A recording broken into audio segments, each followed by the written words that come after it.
Oi oi lads. That was pretty loud, I'm sorry. Oh dear. Oi oi. How we doing? Hello everyone, welcome to ASMR. Today we're going to be playing In Other Waters. It looks like a chill puzzle game? I don't know. Hey Dave, how are you doing? Oh hey Joel. Look, Dave said it right. Not me. My mic is really loud for some reason. Pog boys, poggers. Absolute pog. How's Gamescom going? I haven't really been keeping up with it since yesterday.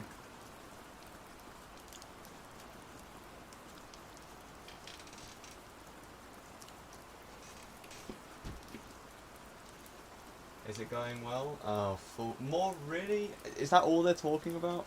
I'd be kind of quiet. Are you sure? It looks like I'm about to peak on the mixer there. I'll bring my mic a little closer, I guess. Let me know if it's too loud.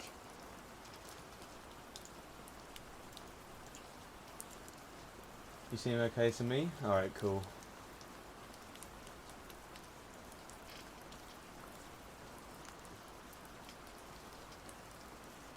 Alright. Hello lads, welcome. Welcome to another stream. I hope you're having a great time. Yeah, we're going to be playing In Other Waters today. I don't really know what it is, but it looks cool. So, we're going to be playing it. Oh man, my stomach hurts. I just had dinner. I think I ate it too fast, and now my stomach is playing revenge. Let me load the game up. Turn the water off. Yeah, is that all they're showing at Gamescom is like Fall Guys Season 2? There's gotta be something good. There's gotta be something good. Surely.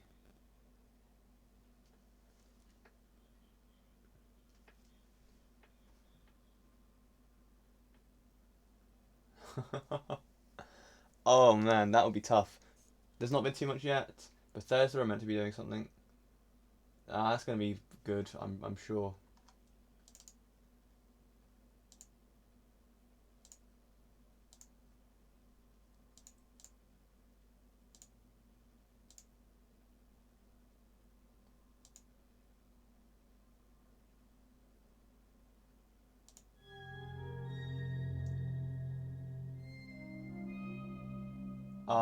I haven't played Fall Guys Soda.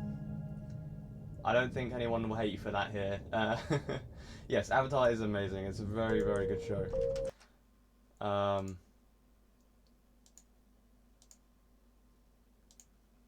Right, this is the game. It looks very nice. I'm going to turn it down a little. It's quite loud.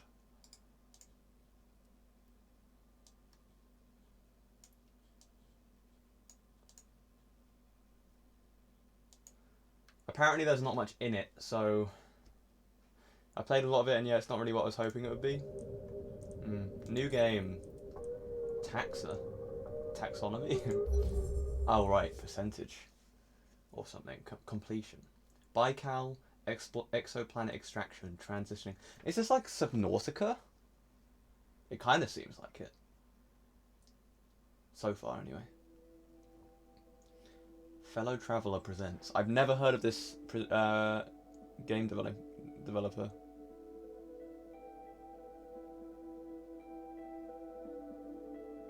A jump over the age game. Wait, no, that's the developer, right? Fellow Traveller is the publisher?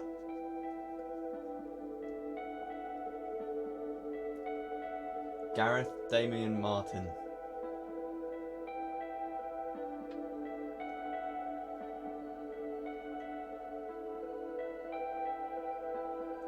I think I've heard of Amos Roddy. Wait, hang on. I have to check this. Amos Roddy.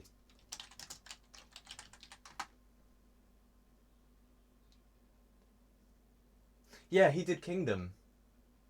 Kingdom's got a really nice soundtrack. That's a fucking bee. Yeah, he did Kingdom's soundtrack. I recognise him because I have the soundtrack on Spotify and it's listed by him. I'm pretty sure. I like the atmosphere it's setting up. I don't know how long this game will be. Hopefully it lasts more than one stream.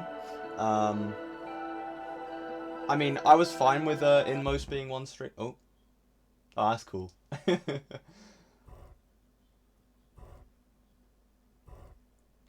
Right, that's it, guys. Stream's over. The game broke. See you later. Those are lots of letters and numbers. GG. Log recovered. Recovering last known log. Log recovered dated 2189. User and sensorium disabled. There isn't any time left. This is going to be more restrictive than you are used to, but you are resourceful. I know you. I'm sorry, okay, but I can't let them find you. I can't lose everything we achieved here. Continue with boot? Sure. Ooh. Hello? Is someone there? This is Dr. Ellery Vass. I urgently need all systems of the suit activating. I've been locked out, and I'm 20 meters below the surface here. This is like Subnautica, but from top-down's perspective. I say again, this is Dr. Ellery Vass. Can any operator personas on this suit please respond? Okay. Alright, good. Operator activate all systems. Pilot authorization granted. I beat Nightmare King Grim for the second time. Yeah, nice. Nice, good job. Scan and topography. Readouts coming through. Ooh, this is cool. Looking good.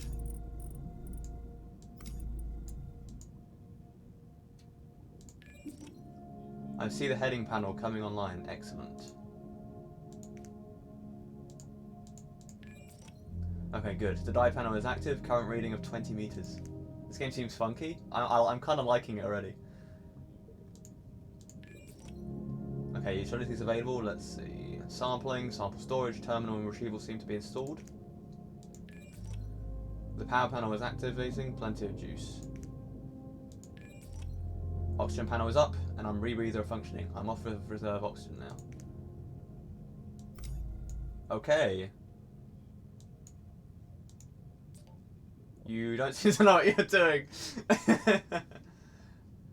You're not an operator, are you? No. Then what are you? Why are you installed in the suit? Help me out here. I knew there was something strange about this suit when I got inside. It looks decades old. Look, we don't have time for this, so whatever program or system you are, I need you to work with me. You seem to respond to voice commands, so that's a start. We need to head north. I'll explain once we get going, but right now I'm locked out of half the systems of this suit. Someone somehow has rewritten the permissions to only respond to internal messaging. That means you. Where is the chat box right now? Is it on the right side or the left? So I'm going to need you to take control. Let's get moving. Take me north into the reef. Please.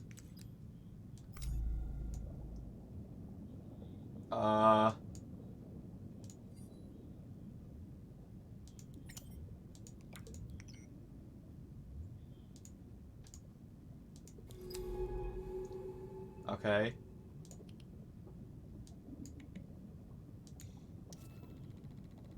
Oh.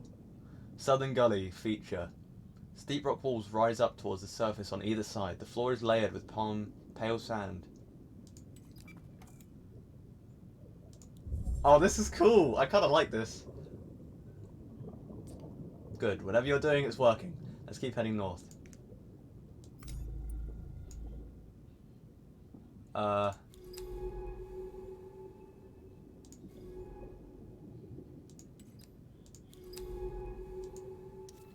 Narrow pass.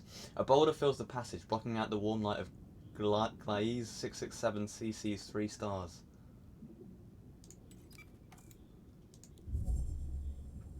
I don't know how good this is going to be, like, for a stream, but I'm hoping you guys enjoy it anyway.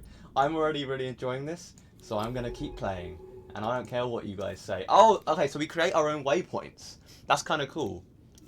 Gully opening.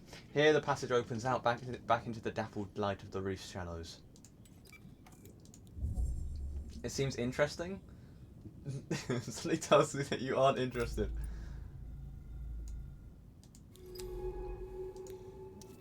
Soft currents. The softly flowing water is filled with glittering particles of organic matter, signs of rich and thriving life all around. Ooh, okay. Look, in the water. Are those spores? And those stalks to the west, they look like huge fungi. This is unbelievable. Actual alien life. How could Monet have kept this place a secret?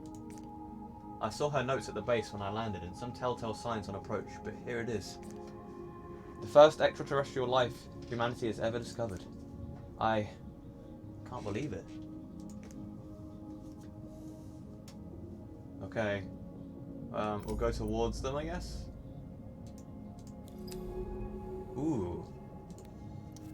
Bed of stalks. Creature. Fungal creature made up of a series of stalks and plates attached to the rock. Colour changes from dark amber to acid yellow.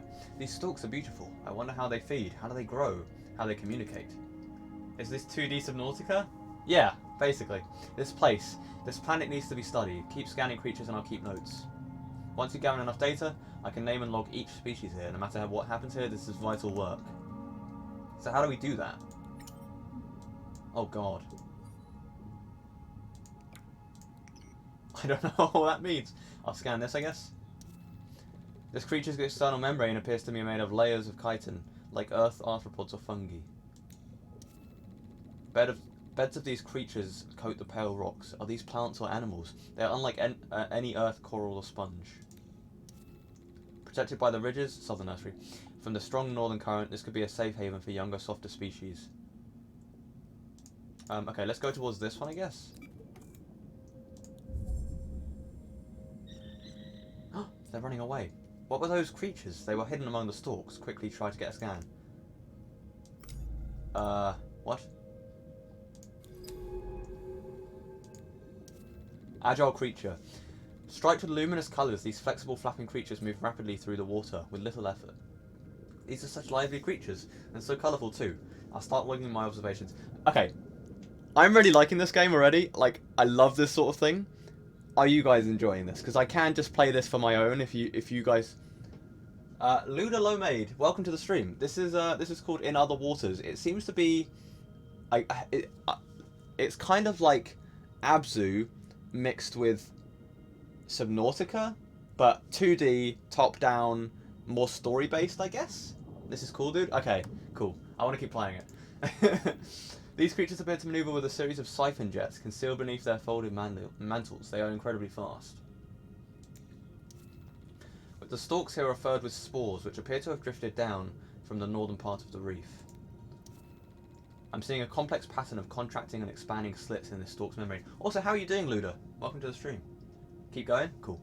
Mouths or sensing organs? EV, whatever that means. These colonies are producing a shifting hum. Perhaps it is a form of communication between individuals. So what if I go to this? I can't go to it. Can I, like, sample it? Request retrieval? Interesting.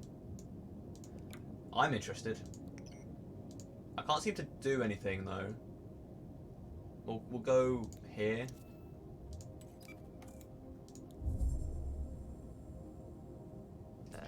These stalks are covered in spores of all sizes. Perhaps you can sample one of the larger ones. Okay, so sampling's now available.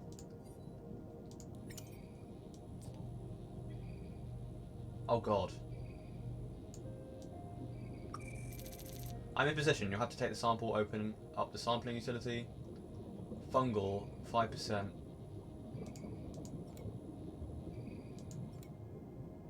Okay. We've got one. Biological samples are vital tools for analysing and understanding creatures. But this suit should also allow you to deploy any sample back into the ocean. How about you test it out? Hold and drag it over the central compass. Okay. Great, that's working as it should. Look, those creatures are coming from the spores. Why these ones in particular, I wonder? Perhaps different spores carry different compounds, each with a specific purpose or message. What do you think? Could the spores be a way of communicating between different colonies? I don't fucking know. You're the expert here. How's your day been, Luda? Bed of stalks. I'm seeing spores entering and exiting the slits on the surfaces of the stalk. Something is being exchanged. Am I just talking to myself here? Forget it. Wait, what? Anyway, sorry. I'm not sure why I... Let's keep moving. What was she saying? Or he? What were they saying? The colony seemed to be broken up into individual patches and then larger groups over a wider area. I'm going to turn my phone off. Very unprofessional. This huge rock sits on among layers of lichen. Could it have been thrown here during a volcanically active period in the planet's history?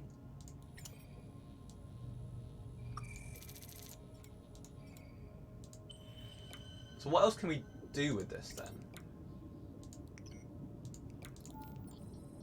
Stalk spore containing a complex cocktail of minerals and compounds. Okay. I'm not sure if I can do anything with those yet then. How's everyone's day been? What have you guys been up to? Hope you've had a good time. Yeah, sorry also that I haven't streamed in a while. I was trying to get my assignment done. I finished it yesterday. I got the marks back. 61%. That's a solid B. Pretty good. It only caps at because it was a reassessment, it only caps at 40%. So only a pass, basically. But it doesn't matter, really, for first year. Second year is when the percentage of grades matters. I'm pretty sure that's how it works, anyway. I need daily streams. I'm so sorry. New species logged, reef stalks. Fungal creature which communicates through sound and spores, an interlocking ecosystem seeded across the reef. I'm uploading my initial notes. Let's call these reef stalks. We can classify this species in the lab. Ooh, okay, cool. A bee, you say? Ah, bee. Okay, so because we've scanned enough of the reef stalks, we now know what they are. That's kind of cool. I like that.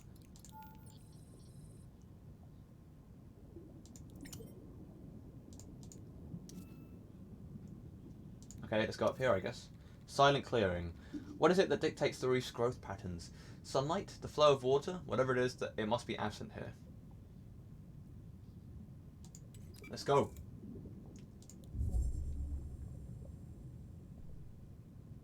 So what are we in, do you think? Are we in like a... I really like the design of this game. Like the style, where you can only see what... Like, you can only see what's around you in the compass.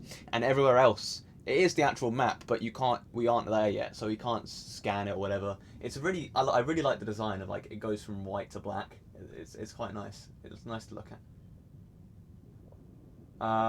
Scan. Got a couple of places we can go to. Among those spore-clogged stalks are piles of small stones. Could the creature have gathered them here, or just the currents? Spore flow. Spores from the main part of the reef are brought into the southern nurseries here by a steady current. We'll go this way to kind of get... Because there was some stuff we missed on the right, I think.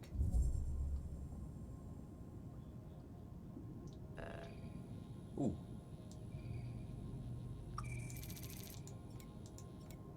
I guess we'll take it. I don't really know what we do with these, but... Let's scan. Okay, we've found everything here. That's cool. Right, let's go up then, I guess. Go further north.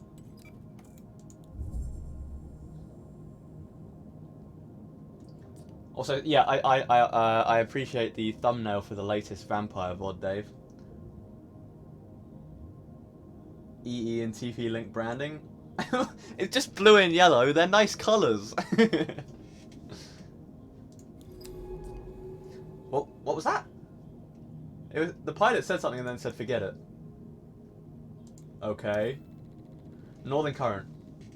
Feature. The current running into the reef slows here, but further north the water whips down the rift with incredible speed. Let's go. Oops, I pressed the wrong thing.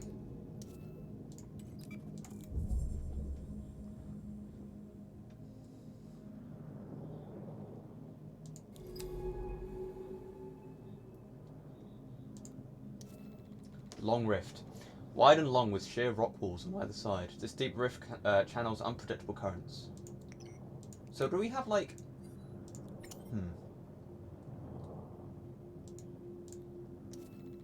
This arch is covered in hardened stalks. Perhaps the slow crossing current passing through brought the spores to settle here. Let's go see what this long rift is about.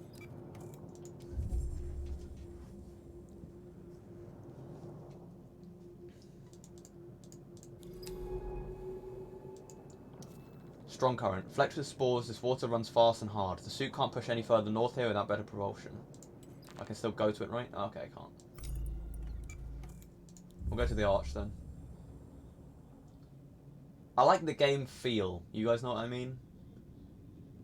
Like, it feels really nice to play. Okay, I'm gonna do this. Feel.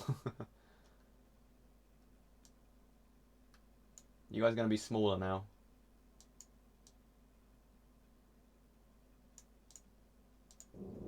You sent me... Yeah. I mean, yeah, it does. Yeah, how does it feel being small, huh? Yeah, that's right.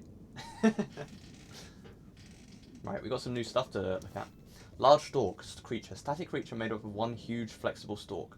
Unclear if swaying is due to... These huge stalks are incredible, each one a vertical ecosystem. They are leaking spores into the water as the fruiting bodies attached to their skin bloom. It's due to current or is produced by the stalk's own body. Many of these stalks are leaking particles into the water as they sway. Are those spores or something else? These larger stalks sway all around this basin. They almost resemble the branchless trees bending in a storm.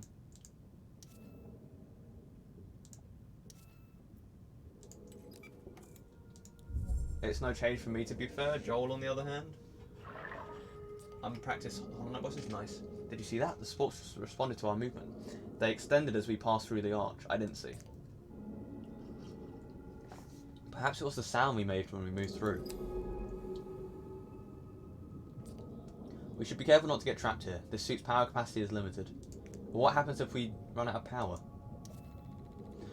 The chitin of the stalk's membrane is very hard, but flexibility is given by a surface of overlapping plates. Feeding grounds. There's a lot of activity among the rocks ahead. Creatures are grazing on and living among the stalks, forming a complex ecosystem. Have fun, Bee. Feel free to lurk. Look, over to the southwest. That stalk is totally calcified. This one? Looks like a good sample candidate. Shelled creature. Mobile creature with a large translucent shell and 4 swimming appendages. These creatures have such beautiful translucent shells. I'll start logging data on them as we find them, which uses in a rapid rowing motion.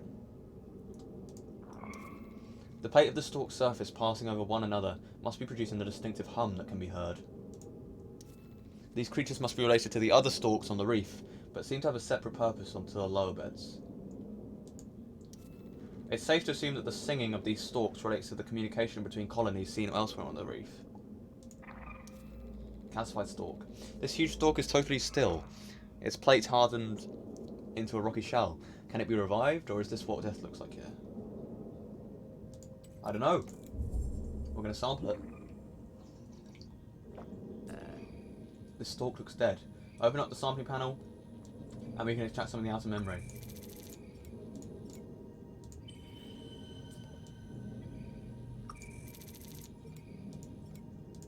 There's a lot of dead material here. Okay, so the chitin appears to be hardened with calcium carbonate. That could be useful if we need to boost our power. Oh, okay. How do we do that? This suit is able to metabolize organic compounds to produce fuel. Seaweed, 50% sea, 50% weed. This suit displays how much oxygen or power each sample can produce. No point wasting important samples.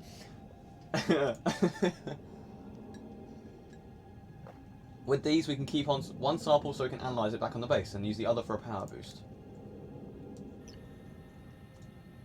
Okay. Oh, cool. So yeah, this is where you can see what it will give you. That's kind of cool. What kind of weed? Nothing illegal, I hope. New species log, sing stalk. Large stalk with sway producing a distinctive hum or groan, part of the network of stalks which is found across the reef. I've named these sing stalks for that strange hum they produce. What is its precise function, I wonder?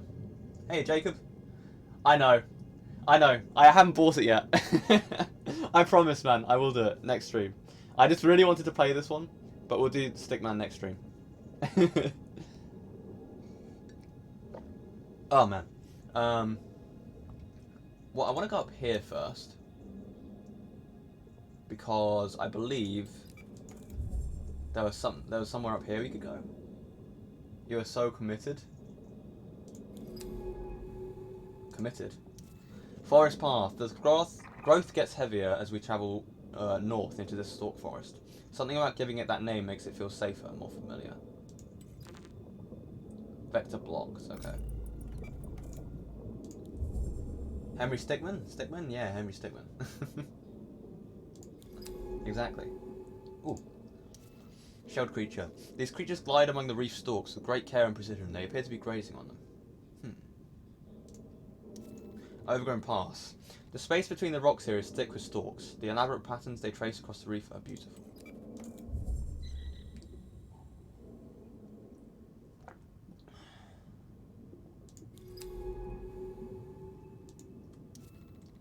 The rocks here are clear of stalks and other growths. Is their absence a territorial marker or just a side effect of the conditions of these waters? Who knows? Oh. Oh. They just grew. That was weird. Cavern edge. A large cavern drops down into the reef here. Its entrance is shadowed by the surrounding rocks. Let's go!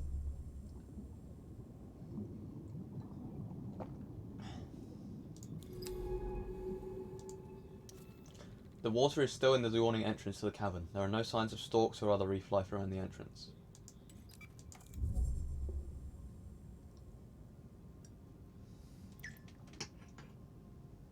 Oh, we can go down.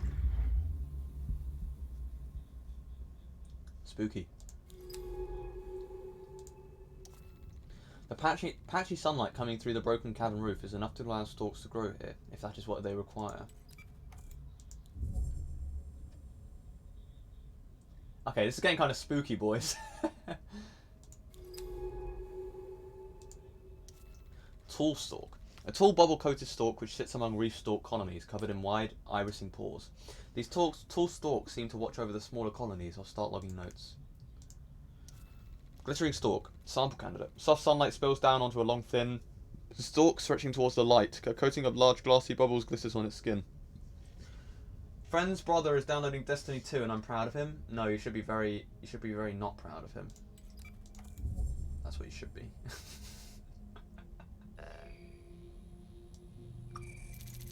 Lichen signal?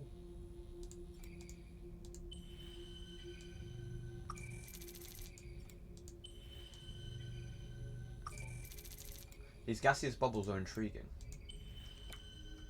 Destiny 2 is great and I know it. Do I know it? I don't think I do know it. The interior gas is at an elevated pressure. If this membrane ruptured, the sac would screech as it depressurized. So yeah, they can boost our oxygen if we need that, I suppose.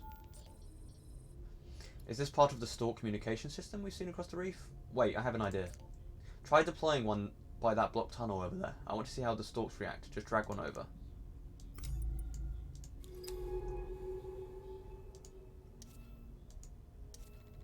Clog tunnel. Stalks mesh across the cavern here, hard onto a near solid wall of tubes and plates. Okay, so...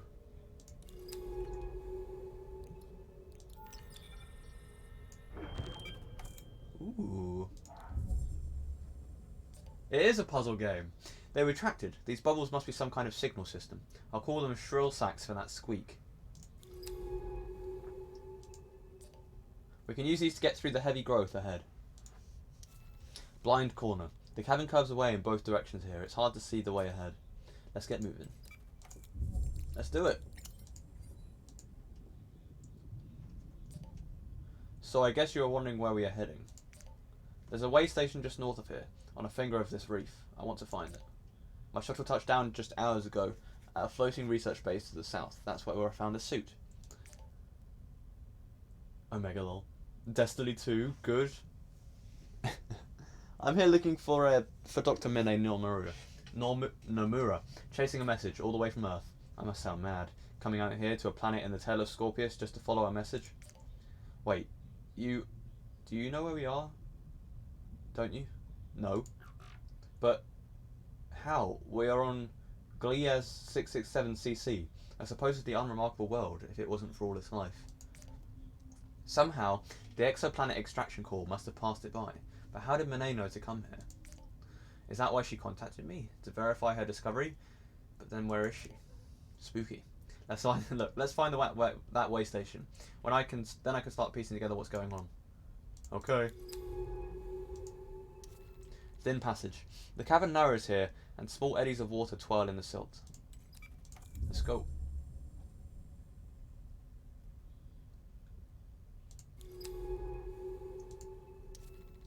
Cavern entrance. A current can be felt drifting through the cavern entrance, bringing with it warm clouds of silt.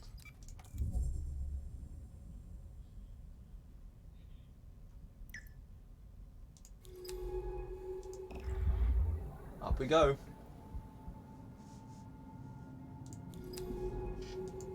Tall stalk. Stalks of this kind seem to produce different bubbles depending on nearby stalks. They are the protectors of the colonies. This thin stalk sits among a bed of other growths, exuding bright bubbles through its pores. Let's go there. We can get some samples.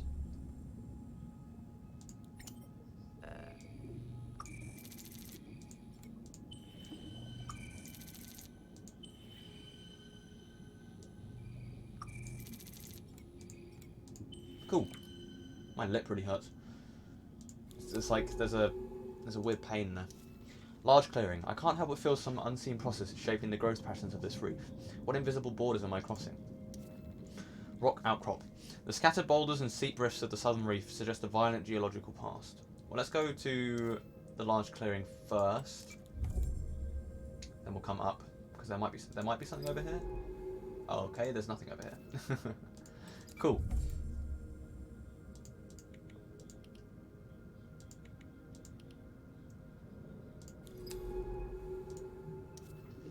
Some sing stalks.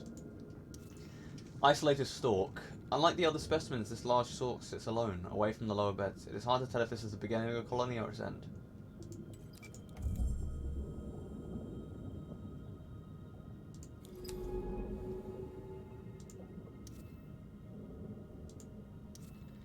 The stalks are more sparse between these rock outcrops. This might be the easiest path north if I can clear the way.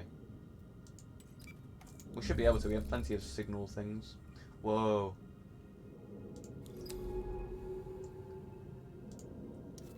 Deep forest. These stalks are so thick here. A sea of amber waving fingers that must be cleared before we can pass through. Spore clouds. The relative calm of this basin means the water is clogged with spores released by the larger stalks. Let's go there first, and then we'll clear up this path. Okay. Never mind. Oh, that's where we came from before. Alright. Well, we'll keep going up this way then.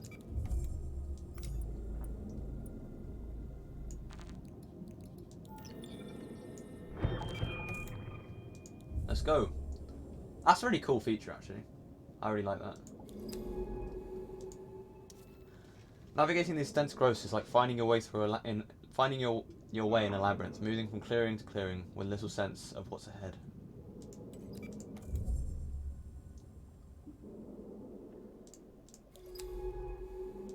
New things? Tall stalk? Some creatures target these tall stalks directly, perhaps because they keep them away from the other softer stalks nearby. Is it a sample candidate? Yeah, it is. Bubbles like huge pearls glint among the stalks. How did the tall stalks produce these strange screeching sacs? Who knows? I'm really liking this. I don't know what it is, but I'm a fan.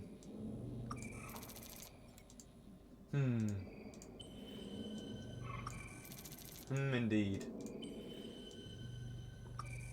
I'm full. What was that? Signal stalk. Tall bubble-producing stalks that protect and monitor stalk colonies. I'm going to call these signal stalks for the signalling role they play in the stalk ecology. A key part of the stalk network that stretches across the reef. Okay, so if I do this, I can collect the other one, and then we can keep moving. The growth patterns of the stalks suggest a complex territorial network. Are we underestimating the complexity of these life forms? Maybe. I like how the basic it is star-wise works well. It really does. Yeah, I agree. A delicate set of feeding appendages beneath the creature's shell seems to scrape the outer membrane of the stalks away. Occasionally, when the creature scrapes the stalks too aggressively, they retract and let out a defensive signal to a nearby colony. to nearby colonies. There seems to be some tolerance for the creature scraping by the stalks. They only warn the creature when it cuts too deeply. I guess that's because parasites and whatever. It's like a cleaning mechanism.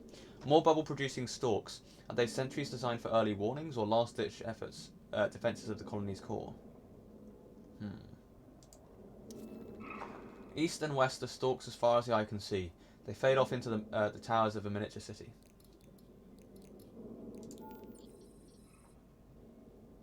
I'm going to power up a bit. And then we can go here. Get some more.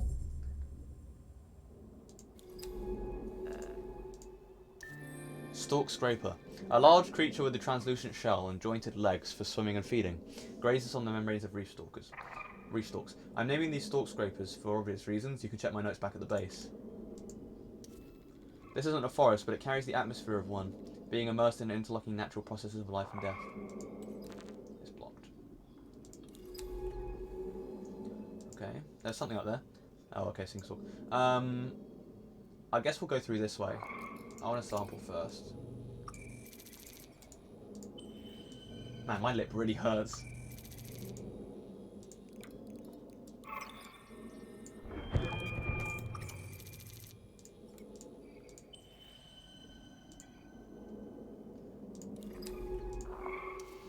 This isn't a forest, but it can... Oh, I've already read that. I'm stupid. Works well. How come? I don't know. It's like... I think I cut it or something. My mouth's been very dry lately. That's it. We're through. This place is overwhelming. So many new species. This is the central reef. I saw on Minet's maps that the shelf flattens out here. Too much kissing, Milky? I know. I'm kissing too many people. Piled stones. A set of smooth stones sitting together in a pile. Could a creature have gathered these here? Is this a nest? I want to go back first. Spreading that COVID. I know. I'm very sorry.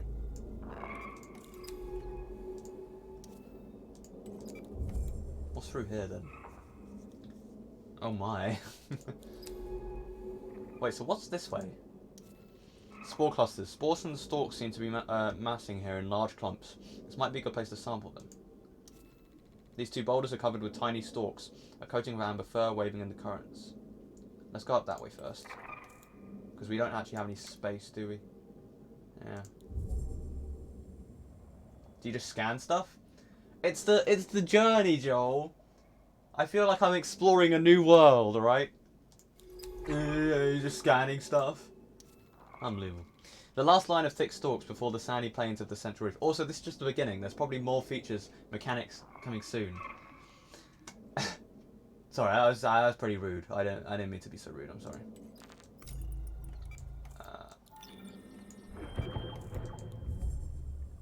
Okay, Milky.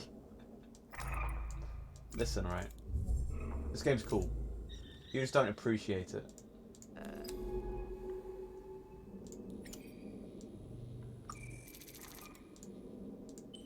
I actually need some of these for power.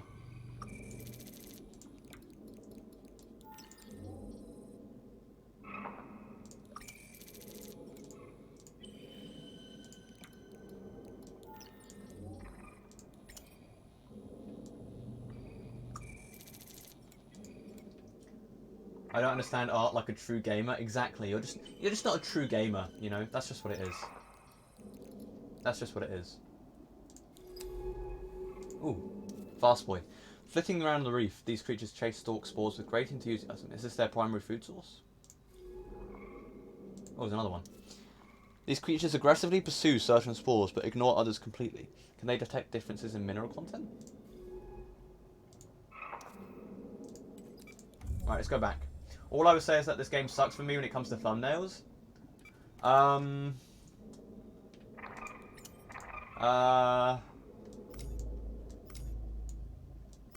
am I not able to... Why can't I move this?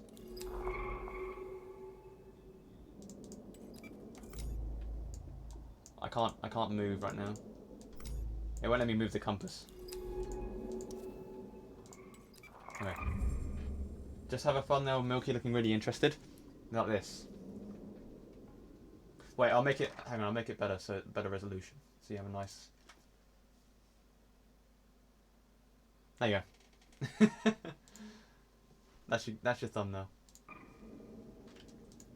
Right, up we go. Forest's Edge. That sounds like a video game. Rippling silt.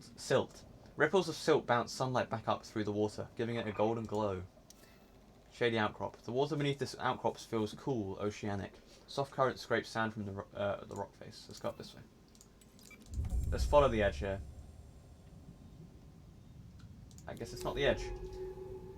Okay, let's go down here. Brill. Yeah, you think? Right. Okay. So it was just another way around.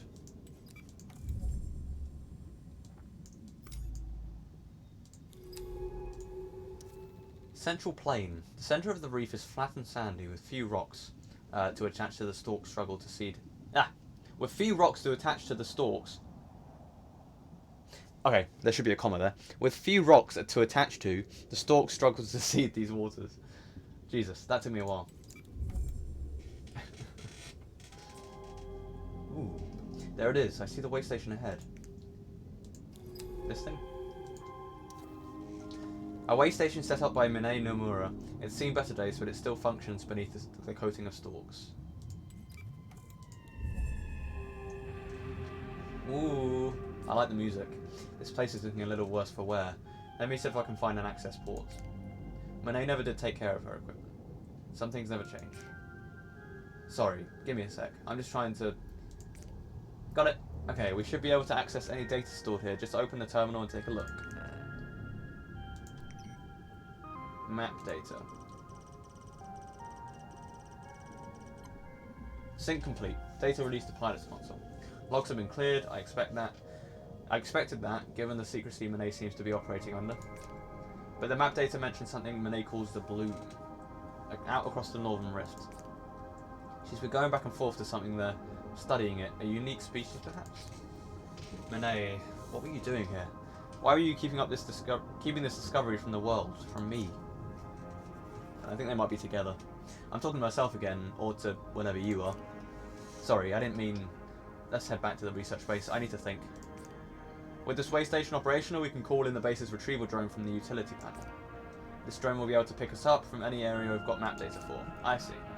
Let's head back to the base. I've got a lot to figure out. Request retrieval? Link. Wait, is there anything up there?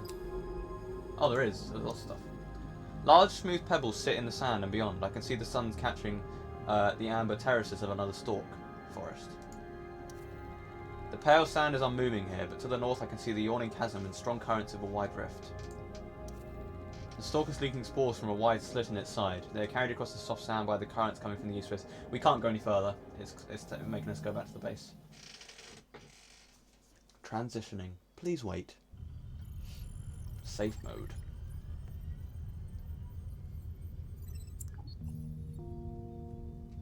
Okay, there's a lot of stuff here. Hey, are you back online? Yes. Pretty sharp work for a biologist, if I do say so myself. Hooking up that strange casing of yours to the base took some work. And the OS here does not play nicely with whatever you are. But you should have access to select subsystems of the stack now. Mine looks to have repurposed some of them, so not everything is functional. Comms are shot. The only generator is only partially working, and one of the retrieval drones is missing. But I booted up the dive bay's mapping systems and sample storage. The lab is also online, with analysis tools and an integrated taxonomy for logging creatures. Take a look. I've already logged the creatures we discovered on our last dive. For any logged creatures, I'll also put sample requests in their taxonomy entries. To fulfill these requests, just find and transfer the samples to the lab, then analyze them. I can use that data to add to the creature study. We need to register these species.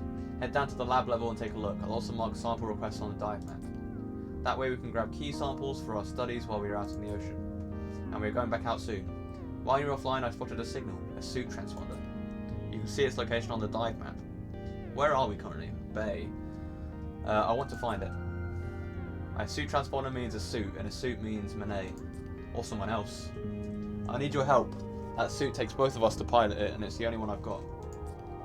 Once you are done exploring the base, load into the base loaded to the dive map, we can head out from there. Okay.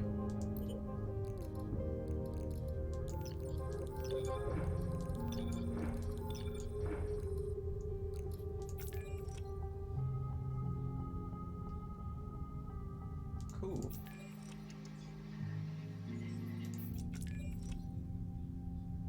So, taxonomy. Animalia novae. Arthropelta. Jointed shells. Stalk scraper. Oh, this is a lot. Holy shit.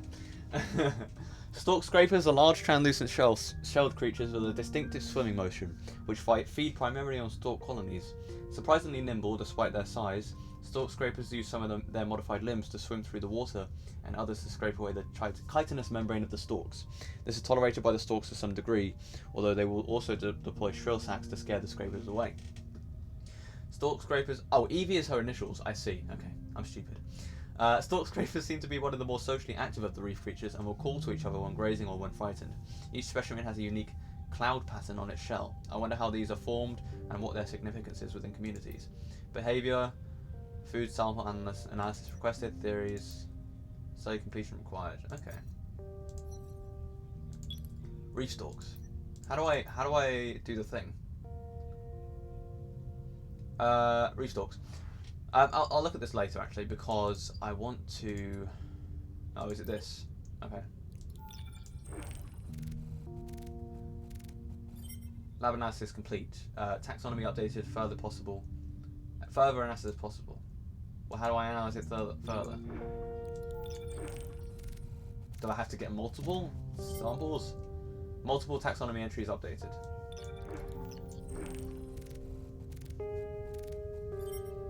Signal stalk taxonomy entry updated. Okay, I just scan it again, I guess. That's a bit weird. Really?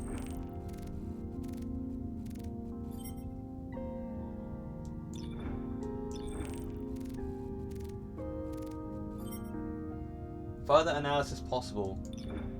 Do I need multiple?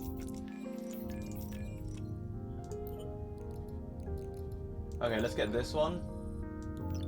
Although they're the same thing, so that wouldn't change anything. Do I just not have the ability to scan it further right now? Okay, I guess not. Well, let's check the taxonomy updated things. Analysis of stalk bark shows that it is a chitin-based as suspected, containing glucose and high levels of polysaccharides.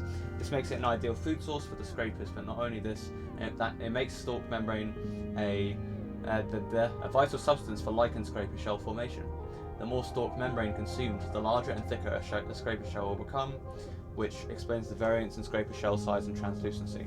Going further, shells may also be markers of a stalk scraper's importance within the community. A larger shell means a more effective grazer, and therefore a more preferable partner. Further analysis of scraper shells is needed to continue this line of inquiry. Okay.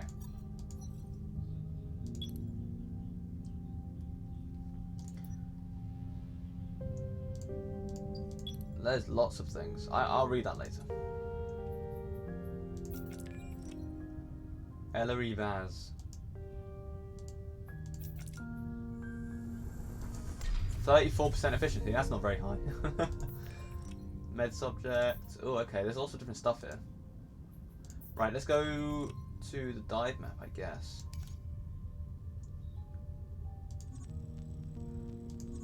Signal priority. The base has detected a suit transponder at these coordinates. Could this be Monet? We'll have to head into the East Reef to find out. Sample request. Shell. I saw stalk scrapers here when we crossed the forest. We should search this area for fragments of their shells. According to the map data, these caves cut back under the forest. Perhaps these are exposed roots. There are exposed roots inside. Here, where strong currents batter the stalk forest might be a good place to find exposed damaged sing stalks. Monet's notes mention something called the bloom across the thrift, but until we have stronger propulsion, we won't be able to cross it. So we're here currently. Oh no, that is. Never mind, we aren't there. Let's just keep going. We don't need to get everything right now. We don't need to go like off course to find things. We can just kind of explore as we go. We can do all that other stuff later. Alright, where are we going to go? We can go this way. Let's have a look.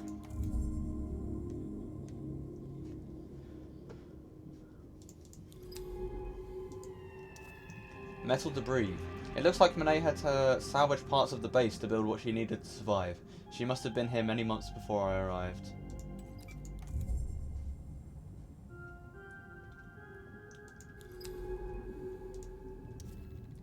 Splits boulders. Some ruined equipment lies in the shelter of two boulders, an early way station site perhaps? Open sand. This western side of the finger becomes increasingly enclosed by rocky outcrops as it leads towards the shallower water. Let's go kind of loop around maybe. Across the open sand I can see the faint shapes of stalk colonies rising up in ordered rows.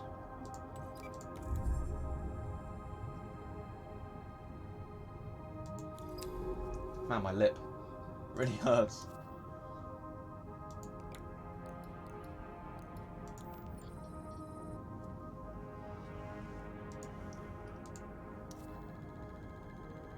At the edge of the strange terrace of this underwater forest, the stalk sits like a sentry armed with the coating of bubbles. Glittering stalk. You got anything to put on it? Soothe it a little? It's fine, it's not that bad, it's just a bit annoying.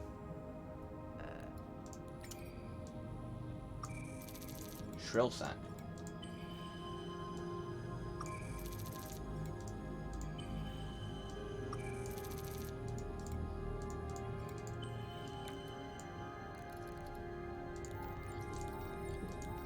Oh, right. We already had a bunch of those. Oh well. Well, we now have more.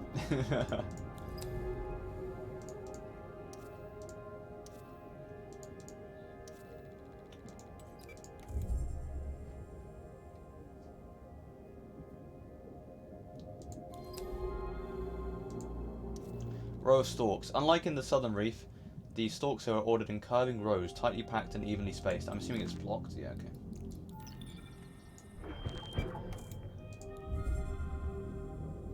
Oh, what's that? That looks cool. Bloated stalk. These stalks bulge out from their bases, forming rounded pulsing growths that look discoloured and stretched. I've started logging data on these strange inflated stalks. They look ill. Can we sample them? Yeah, we can. This growth is bloated and distended. The panels of chitin bulging outwards, and between the seams something flows within. Ooh, spooky.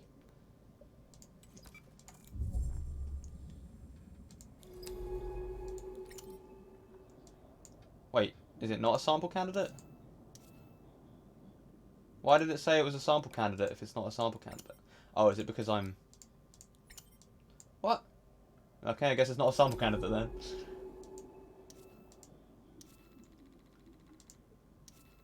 To the west, the stalks spread in thick pathways curving between strangely corroded stones.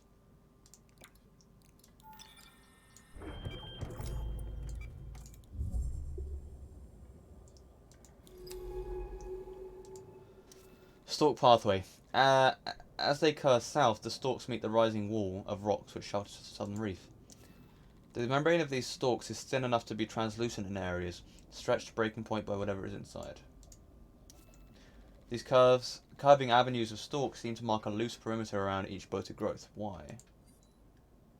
Do we have a map data? No? Okay. I guess we'll just keep it. Oh, okay, it's all blocked off. Wow, it's really all blocked off. Jesus, okay.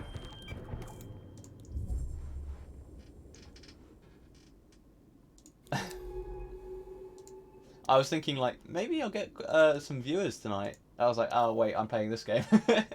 I'm not going to get any viewers. Is there a map, Kappa? A pulse can be felt running through the shelf running from the north, making the sand ripple in small, soft waves. That's kind of cool. Maybe a bigger creature? Oh, it's another bloated thing. When alarmed, these stalks burst open, releasing their toxic contents into the local water. Could they be defending themselves? This pulsing growth sits in a strangely shaped clearing. What causes the stalks to grow like this? There's something I'm not seeing here. Let's have a look. Let's see. Why is it not letting me sample? strange. It says sample candidate, like, right there. Oh. If these stalks are isolating the bloats, perhaps it is because they are dangerous to the colony itself. Clearing these stalks is a delicate task, and I hope that their retraction is temporary and not some terminal state.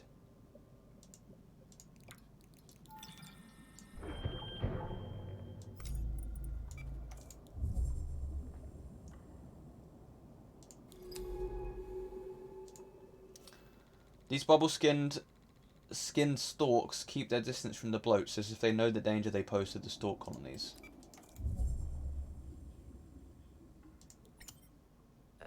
Oh, there we go.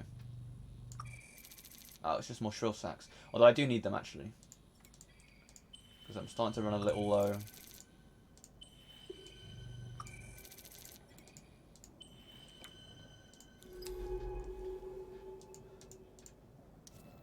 The bloated stalks seem to be precisely spaced out between the stalks. Why are we damaging this colony by disturbing them? Well, I hope not. That would be unethical. Unethical.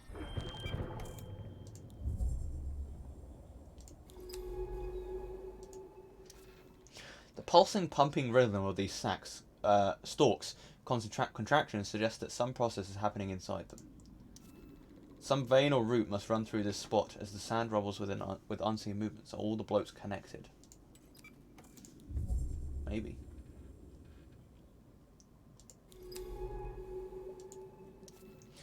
This side of the colony loops back towards its centre, leading deeper into between the stalks. It seems unlikely that the bloats are simply individually diseased stalks. Their growth pattern suggests a system, a process. All the blokes connected. Oh, excuse me. I'm sorry. With its chalky covering melted away by the bloat, this rock has a dull metallic sheen, spectrums of light reflecting across its surface. Reef bloat. Large bloated stalks that burst easily, expelling the toxic microbes held inside their bodies. That's enough data to log and classify these inflated stalks, so I'm going to call them reef bloats. Their movements suggest unseen processes. So can we sample them now? Maybe? Nope. No, we cannot. Cool. Beyond these stalks, I can see a sheer ridge rising up to the north. Let's have a look.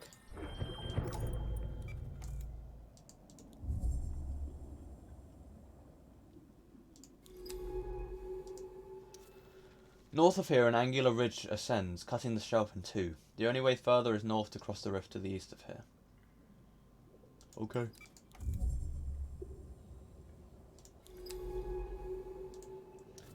Tucked into the side of this corroded rock, a pile of stones with worn holes sits in the sand. Within a hole, something glitters. Ooh. I like shiny things. What's that? The relationship between these creatures and the stalks is unclear, but they camouflage themselves among the amber colonies. Oh, it's a nest.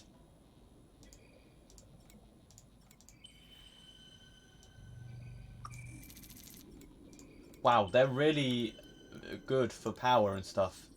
An egg sample from a spore-lined nest. 40%, holy shit.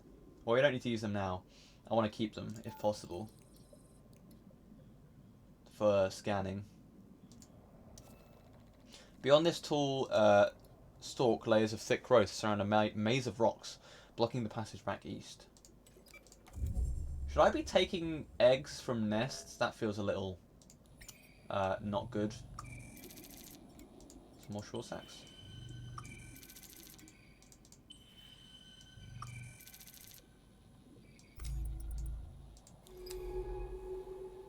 Oh, this is the end?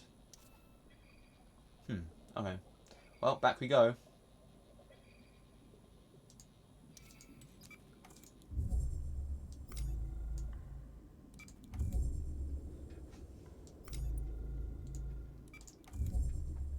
Okay, so we found eggs, animal eggs. That's quite good.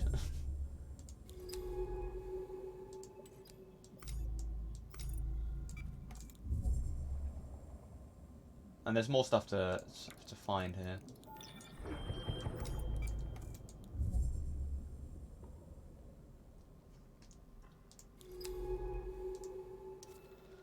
This line of stalks marks the western edge of the colony. In this direction, a rock wall rises up beyond a sandy shelf. These bloats pulse unnervingly, as if at any moment they might burst open, choking the water with a microbial cloud. Let's go towards it.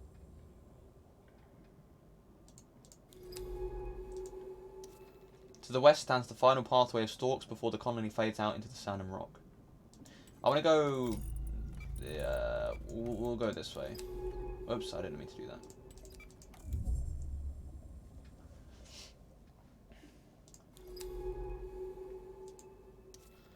The stalk sits on top of the corroded husk of a boulder, melted down to little more than a pebble.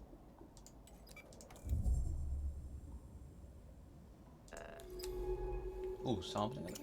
Is it chitin? Shorsack even? Yeah.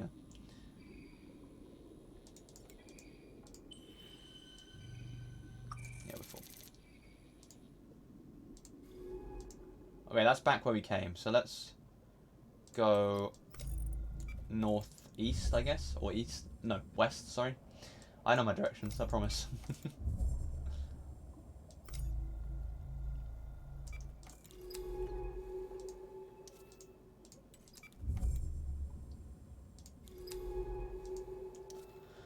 The western wall rises up towards the shallowest part of the shelf. Gamers rise up, just meters below the surface of this planet-spanning ocean. Yeah, sure, we believe you. Thank you, that's so kind of you for believing in me. Oh, a cave. Dark cave. Below the steep wall of a dark crescent-shaped sinkhole cuts into the shelf. Fallen rocks from the wall are strewn across the land. Strewn across the land. Strewn or strown? How do you guys say that?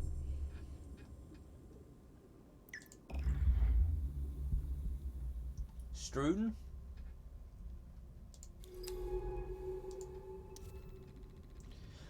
Walled passage. The walls of this passage twist inward with the thick veins of growth. We must be heading beneath the stalks.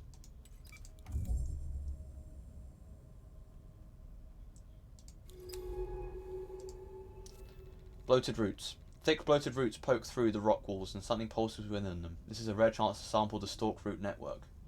Ooh. Strewn. Strewed.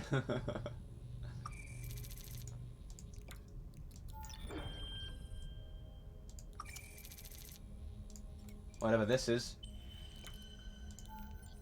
Bloat root. A bloated root sampled from beneath a stalk forest. Cool.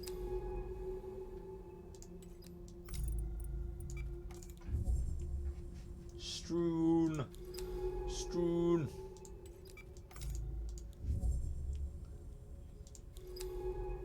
I can't go down here, I guess? I guess not. Up we go. So we got more stuff to analyse later, that's cool.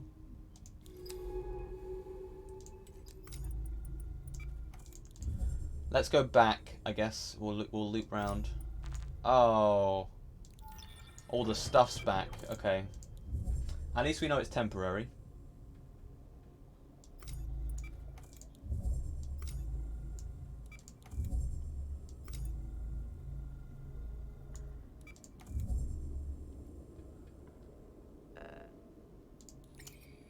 Wait, can we get more?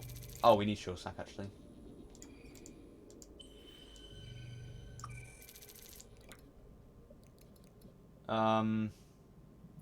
That should be enough.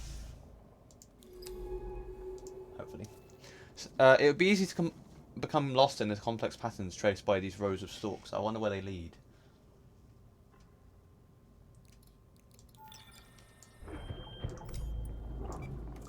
Oh! What the hell? Oh, we're losing oxygen. Bloated growth, some kind of... The stalks form a loose perimeter around this growth, which bulges unsettlingly, as if it was about to burst. It is bursting, right now.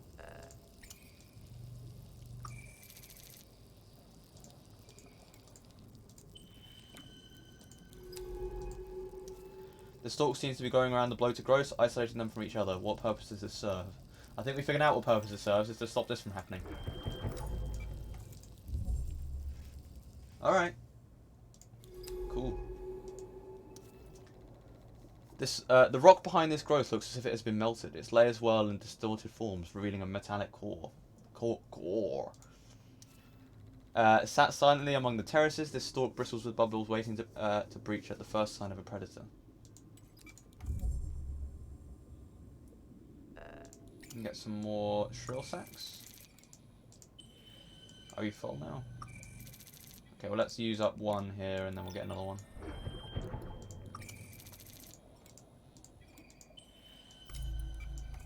Alright, are we back where we were before then? Nope, this is new. Although we've been up here. Between the rocks and the stalks, a thin sandy passage leads towards a clearing. Let's go.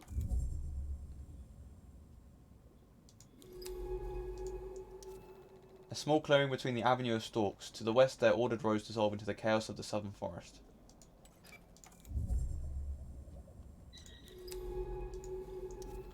I've noticed smaller spotted variants of these creatures, another species, or perhaps sexual dimorphism. These might be the males. Fragments of a shell recently shed glint in the sand, like shards of cloudy glass. What creature left these here? Is this another nest?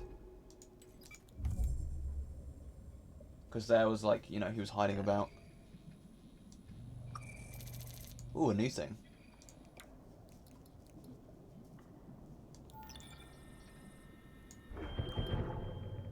Whoa. I didn't mean to do that, but okay. Clouded shell. A piece of a creature's shell with a cloud pattern. Huh. Alright, I guess we're going back then. I believe we've explored everything here that we can.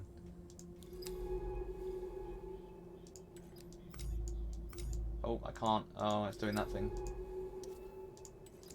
Wouldn't let me move the compass. That's a weird little glitch. We won't play this game for too long tonight. We'll probably go for like another half hour or so. I feel like this is a game you take in short bursts. Is this just more like an...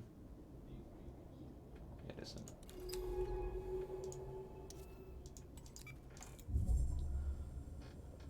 Oh, excuse me.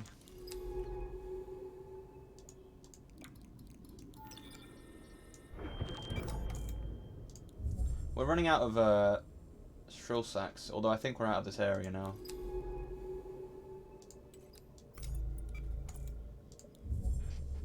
Yeah, we're coming back. Ooh.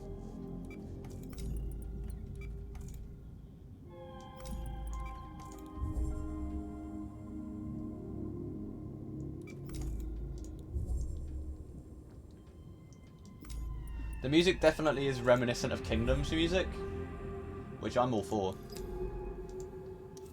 Empty shelf.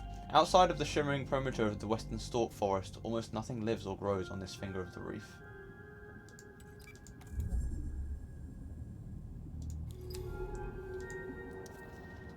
The passage between these rocks leads out into the howling currents of the northern rift.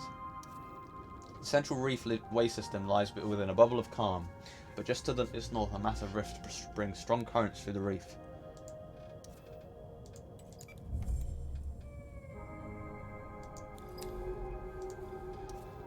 The northern rift is the largest of the cuts into the central reef. Crossing it without some way of navigating its currents would be suicide. Well, let's go! Impressive, this split in the shelf is incredibly wide and deep. Those currents would smash us against the rocks if we swam out into the flow. We are going to need better equipment if we want to cross that monster.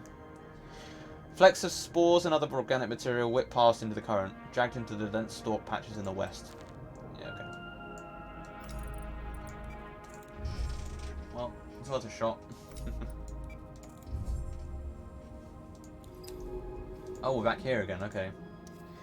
Bare boulders. The stalks are noticeably absent from the sides of this northern rift. Why do they leave such a clear buffer zone beside it? Strange. Laid outcrop. The pale strata of this rock tells an ancient story. Might there be a fossil record within such rocks waiting to be discovered? What, is it a sample thing? Nope. Were these rifts and canyons really carved by the currents, or are they now violent fractures now smoothed by erosion? I don't know. You're the biologist. You tell me. Protected pass. In the shadow of these huge outcrops, this pass leads towards the rift at the north edge of the reef and its fast-moving waters.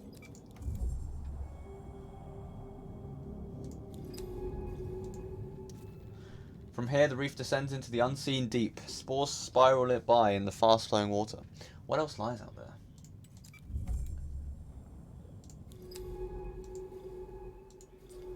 The side of this shelf is sliced by this side of the shelf is sliced at by the planet's oceanic currents. Look at those flecks of organic material. They are being cycled back into the reef's ecosystem, drifting from unseen places out in the ocean. It must be part of some vast process. Do you think we'll ever understand these cycles of the ocean? Maybe? I hope so too. It's just so intimidating. An entire planet of life and just us to study it. That's true, there is not many people here except us. We got this. Oh, we're getting low on power. It might be good to go back to base, get all this stuff back, and then, you know, recharge on power and all that.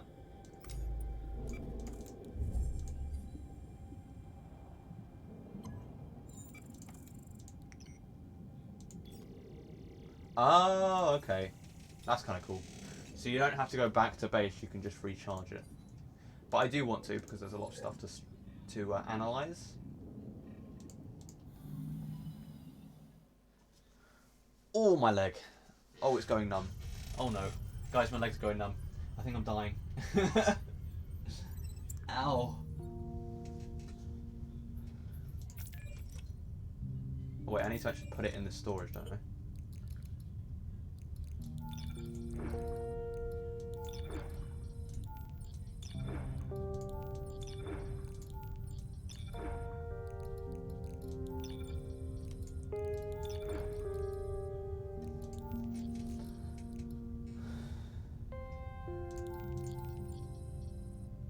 Well, let's see what these are. We'll analyze them.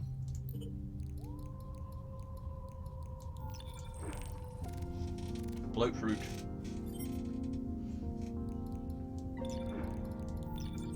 The egg. No relevant taxonomy entries found.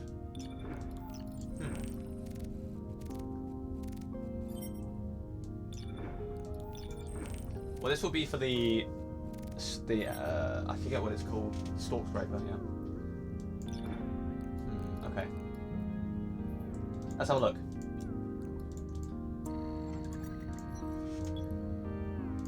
Theories.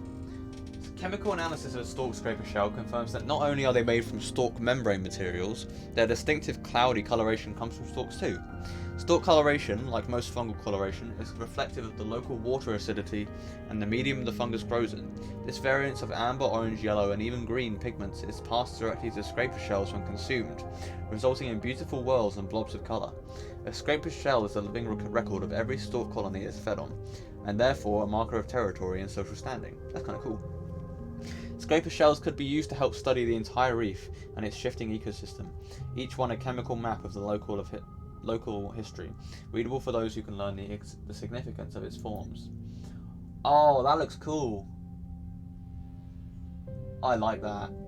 That's a cool sketch.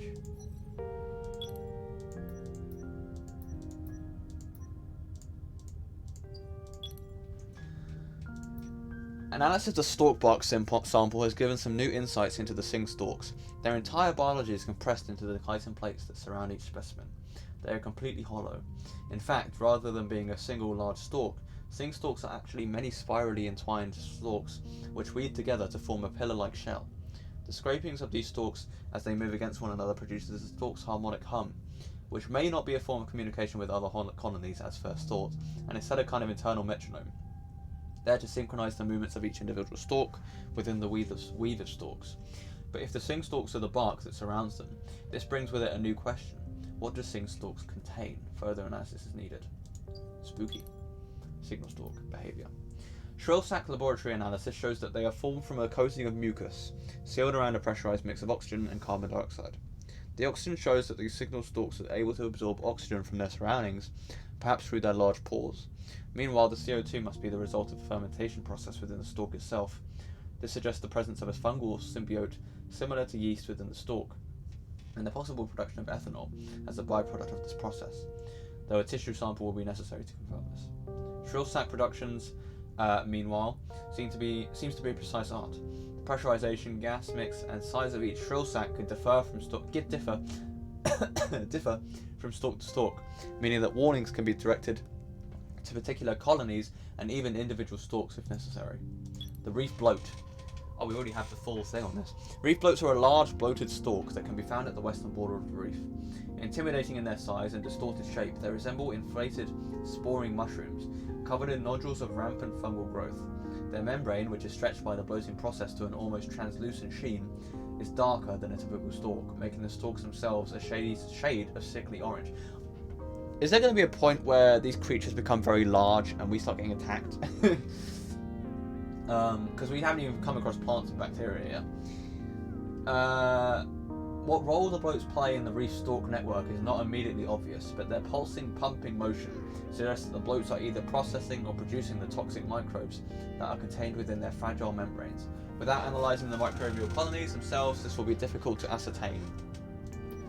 Laboratory analysis of the microbial colonies found within reef bloats, spark colonies as I've come to call them, shows that these microbes are not a group typically associated with stalk colonies. In fact, spark colonies appear to be made up of highly modified algae with a wide metabolic range, able to consume carbon dioxide, oxygen, metal, and toxic compounds with equal ferocity when supplied with a source of light. When metabolizing these substances, spark colonies produce a regular flow of charged electrons, making them ideal for use within a microbial fuel cell or MFC. Their suitability for this use is suspicious. Are these really naturally occurring microbes? And why are they found only within reef bloats? Something isn't right here. Theories. Finding a root sample from a reef bloat has brought with it the confirmation that reef bloats are not manufacturing spark colonies, but instead modifying, metabolizing, and processing them. Analysis of the bloat root system has shown the presence of microbes at various stages of modification, including those that have been entirely detoxified and their rampant metabolism neutered.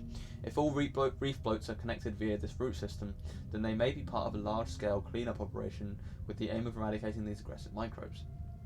Reef bloats are not disease stalks then, but powerful biological engines, which are fueled by their local stalk colonies. The scale of this operation just suggests that for the stalks, the spark microbes are a significant threat. What do they look like? Oh, whoa, they're cool. That is cool. I like that. Yeah, we haven't got any, and there's a land that Archaebacteria? I don't know. Not Archaebacteria. Protista.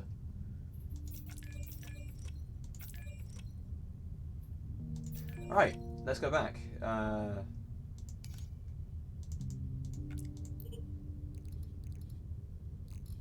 We'll keep the one egg for power purposes if we need it.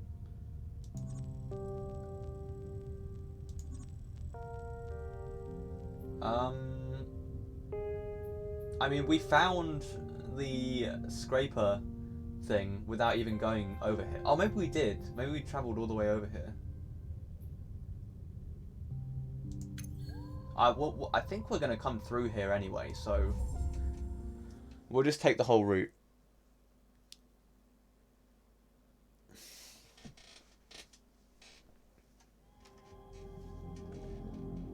Right, where are we going?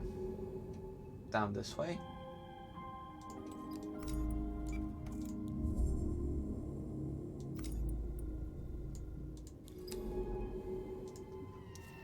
Towering outcrop. This feature rises steeply towards the jagged edge of the reef, splitting the strong currents like the head of an axe.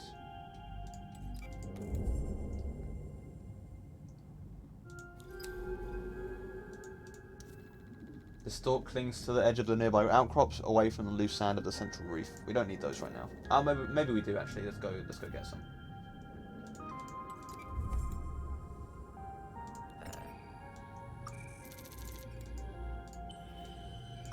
I don't know how much how much reef there is going to be, how many stalks there are going to be.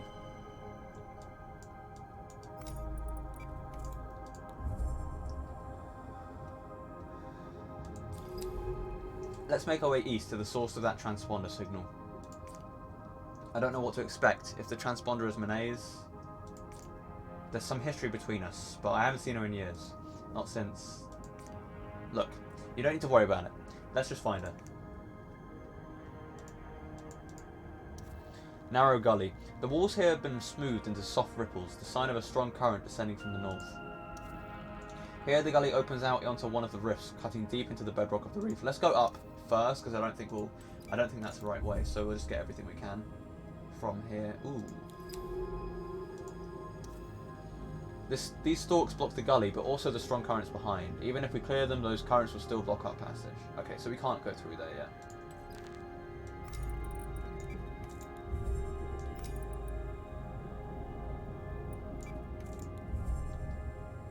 Which is what I was expecting. There, look, a cave entrance. Cut into the side of the rift. It should allow us to bypass the rift, although I'm not sure where we'll emerge. The rift edge. The sheer walls of the rift plunge into the dark water here, and rapid currents make passing through difficult, if not impossible.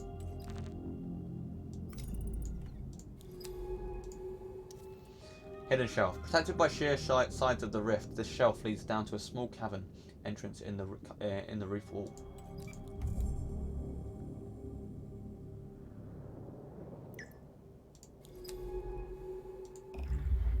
Let's go. Down we go.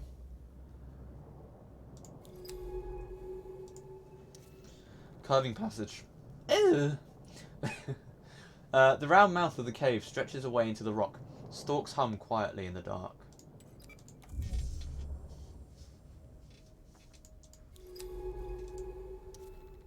Unnatural cave. There's strange evenness to the walls of this cave, almost as if it was a vast borehole drilled into the reef. Mani? I don't remember what her name is. These stalks even seem to get down here. Perhaps they are less reliant on sunlight than I initially thought. Seems like it. Crossroads. We are deep in the rock now. What form these hollowed out caverns with their strange undulating walls?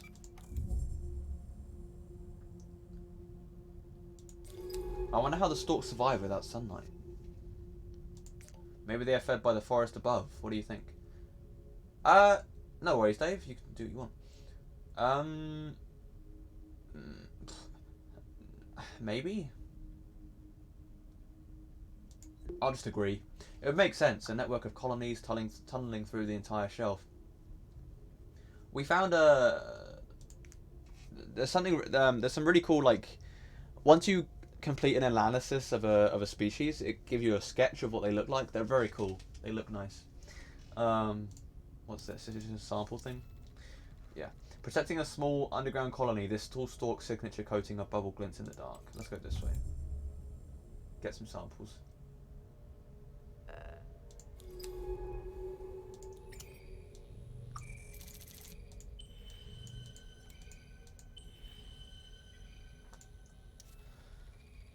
A cave-in has severed some sections of the stalk's root network, stretching down from the forest above. What can they tell us?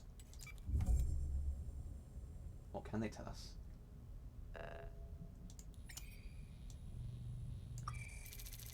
Ooh, new stuff.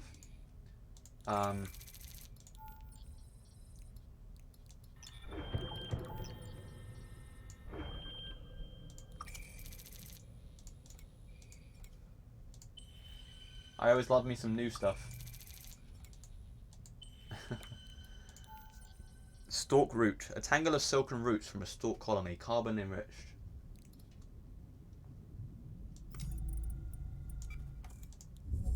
Alright, let's go back up here. The cave starts to get tight here, and in the shadows ahead, stalks crowd the tunnel. Spooky. It's getting very spooky. The stalks here are thick and intertwined. Underground in the stark light of the headlamps, they resemble brittle, oversized worms.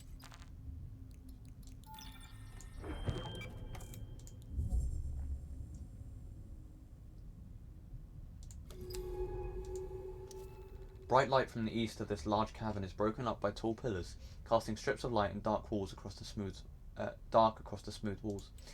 What were you doing, Dave, if you don't mind me asking?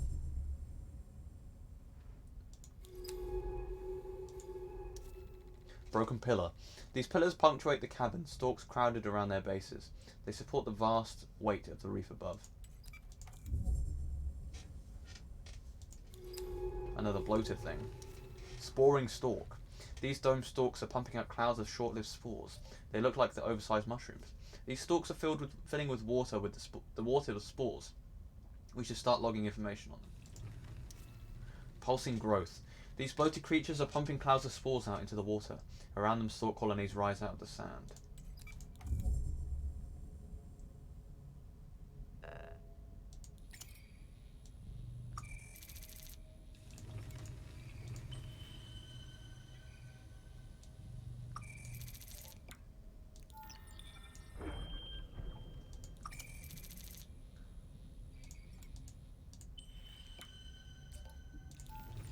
Could these spores be used to make stalks extend, to bring them out of hiding? A clump of spores which seems to stimulate stalk growth. We should test them out on a retracted colony. Unlike other stalk spores which survive until they settle, the spores from these stalks dissolve moments after they are released. Thinning stalks. These stalks seem to be shriveling up. Is it because they are too exposed to the rift weather and currents? Well, we'll have a look, I guess.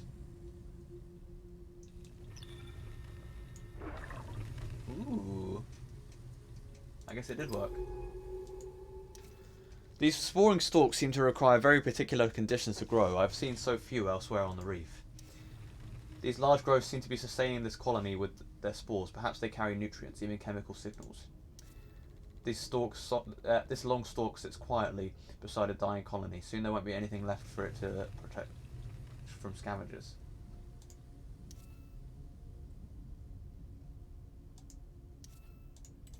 Let's get some more, I guess. I don't know how much we'll need.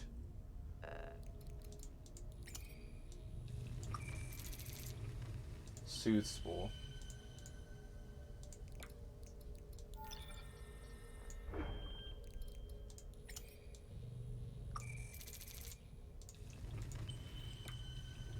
Okay, well we have more of those then, I guess. Tunnel mouth. The far side of the cavern narrows into the darkness. I can feel the faint pulse of a distant current ahead.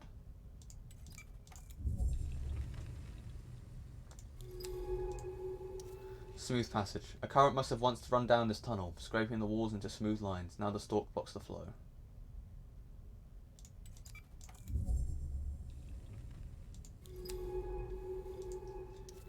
The tunnel ahead is thick with stalks, scraping the ceiling with their rounded tips.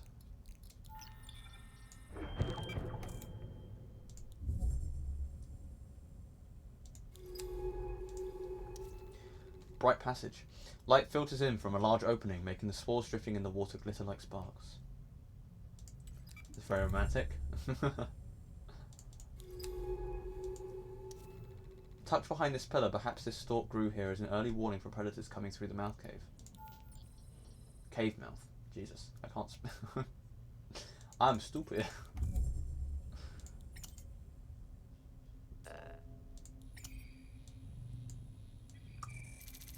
Some shrill sack? I think I can take one, right? Yeah. Perhaps if we could make them extend, they would block the current.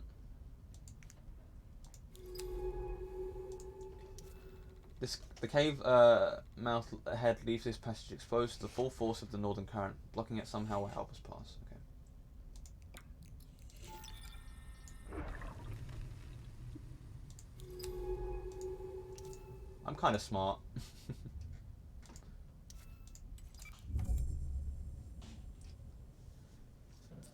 They block the current. These spores encourage them to extend and fill the tunnel. With these soothe spores, we can control the stalks to our advantage. This will be useful. There's a definite correlation between struggling stalk colonies and these sporing stalks. Are they helping support these colonies? Another of these grows supporting a smaller colony at the cavern's edge. Is there a logic to where these grow? A pattern? It doesn't look like it. It just looks like they're trying to grow as anywhere possible, really. We only need one more, I think. We already have 3, so that should be enough. Excuse me. Covered shelf. Tucked into the rift wall, this shelf allows protection from the fast-flowing water crashing through the rock into the heart of the reef. Look! Out in the rift, a retracted stork colony. If we can get them to extend, they'll provide shelter from the current.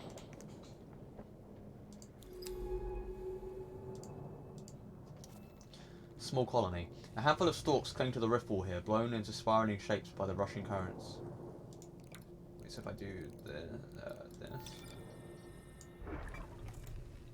Did that work? I guess it did. West Rift Wall. Spattered with spores, the wall here feels the full force of the current. Perhaps it can be slowed upstream somehow. I already did that. Cool.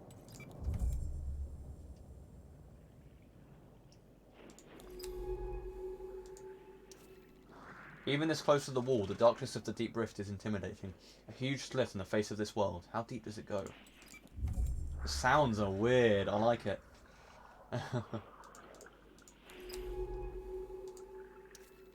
If the current can be slowed or navigated, this is the place to do it, where the rift narrows and a gap opens up on both sides.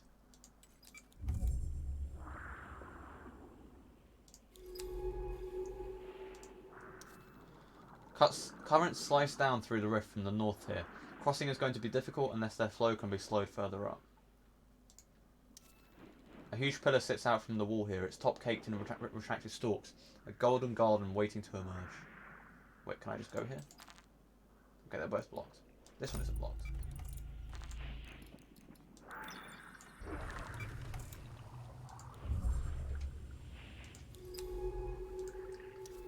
This small opening in the wall provides a little shelter from the howling rift, allowing some stalks to take up root.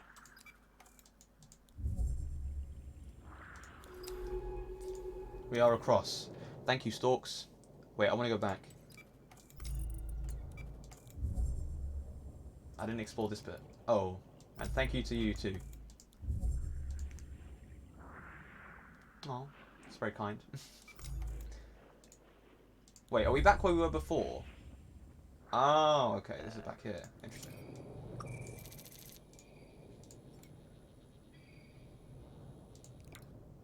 I don't want shrill sacks, I want these samples.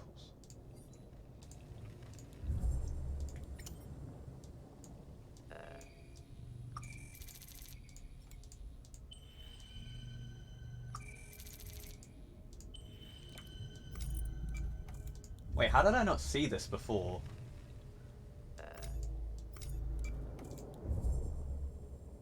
Oh, I had to block the current up there in the first place to get across. Yeah, okay. Right.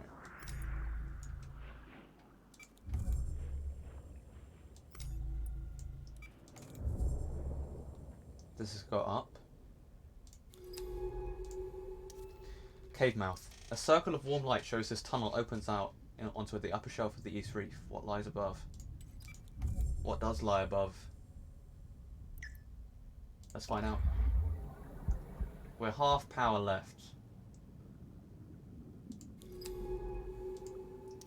Stalk canopy. These stalks are twisted together into a huge canopy. Incredible. These canopies are spectacular. I'll start logging observations. Let's see what we can find out about them. They are pulsing as the pores across their surface open and close. Bright petals.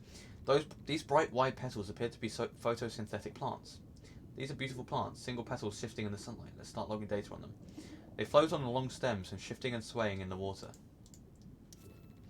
These plant-like creatures seem unrelated to the reef stalks, their soft petals waving on thin stems.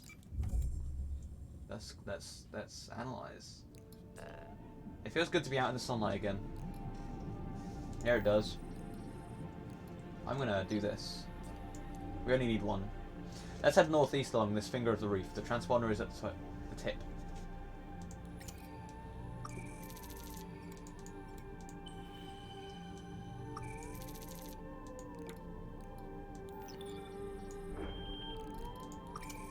I'll take 2 just in case.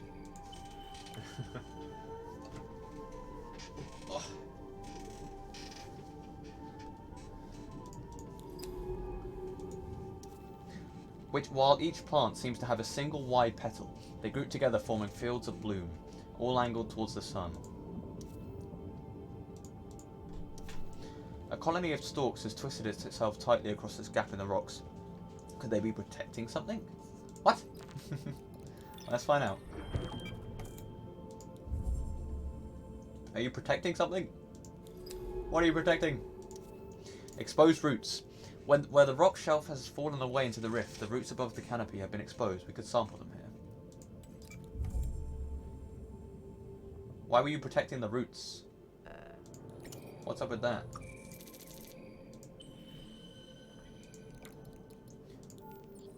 Canopy root. Root of a stalk canopy made of many twisted filaments. Is there another one?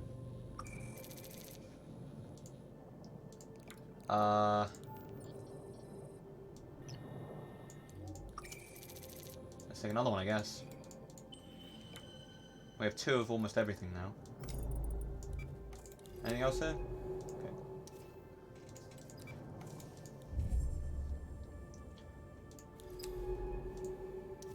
Still sands. The fractured outcrops all around break up the worst of the northern current, protecting this sandy shelf. The petals seem to shimmer as they twist and open. It's difficult to tell if this is involuntary or part of the plant's own movement.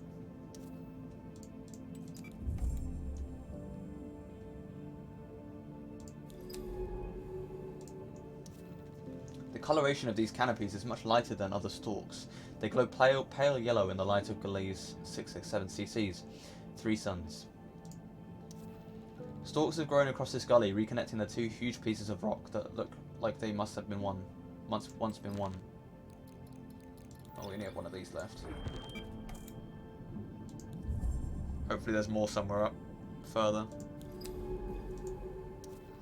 High up the wide canopy, I can see what the stalks twisted around, strange ribbed growths. What are they holding up there? They're holding something? Broken boulder. Stress marks can still be seen along the edge of this huge rock, but it remains silent about its own history.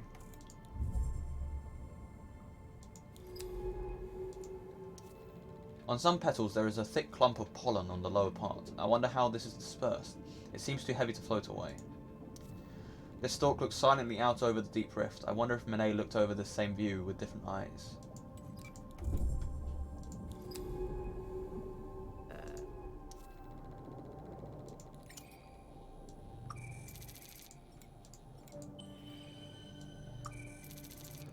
Okay, we have one of those. That'll be enough, hopefully.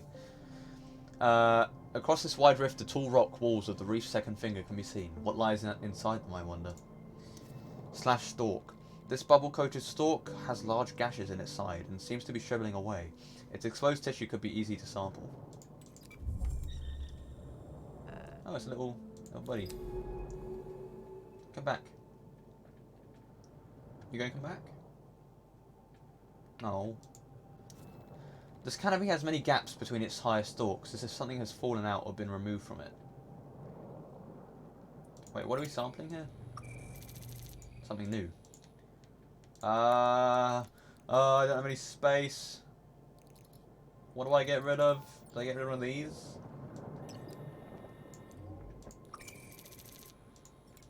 I don't have enough space for all this, man. There's too much good stuff. Stalk segment. A segment of tissue from a bubble-producing stalk.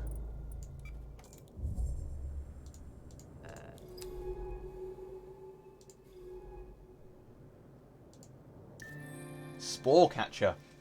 Agile, jet-propelled creatures with colourful mantles found hidden amongst free stalk. I'm going to call these spore catchers as they are so eager to gather the stalk spores. Found hidden amongst reef stalk colonies, feeding on their spores. Do I go... Where am I meant to be going?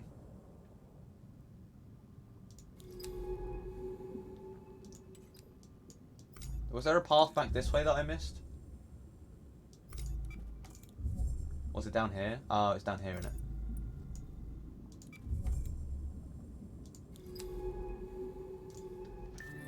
Table stalk. Are you going to say something? I've named these table stalks after the table corals they remind me of. I'll log my notes back at the base. Towering canopies of stalks entwined around ribbed growths. They pulse as their pores systematically open and close. This towering canopy of woven stalks pulsates in the soft current. The sunlight slipping through the gaps in its branches. Let's go through. More petals. Shimmer blooms. Wide single petal plants that come in a variety of hues. They appear to be primarily photosynthetic and produce a heavy, furry looking pollen. I'm going to name these plants shimmer blooms for the way they catch the sunlight. I wish I could share these discoveries with Monet. There's still so much to say.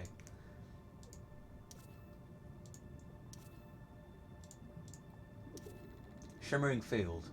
Bright petals line this part of the reef, shimmering and swaying, parting easily as I pass among their delicate forms. You're very poetic, you know. Reef cap. Domed mushroom-like stalks which appear to support struggling stalk colonies with a supply of special spores. With their strong resemblance to terrestrial mushrooms, I'm going to call these reef caps. Oh! Sorry, my voice is going a bit. Fed by spores, shielded by a colony of stalks, this part of the reef seems to have fostered the ideal conditions for its own survival. There's another waypoint! Yay!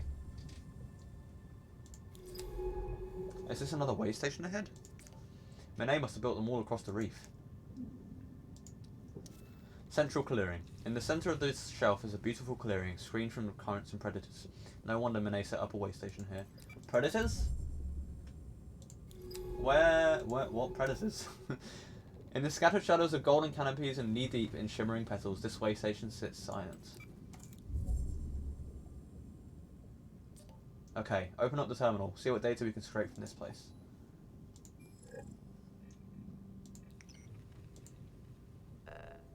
Spoofing user. Last accessed, history cleared. Log downloaded. Log download? Yes. Data released to pilot's console. The log suggests Monet was using this as some kind of staging ground for expeditions over the drop-off. She is looking for something out in the ocean. Something deep from the descent she logged here. Monet doesn't do things at random. The way stations, the research base, this is calculated. I feel like we're already 10 steps behind her and we've barely even started. Let's get to that suit transponder. It isn't far from here. If we head straight north to the shelf's edge, it should be there. I kind of want to go back because I want to get all this stuff in the lab.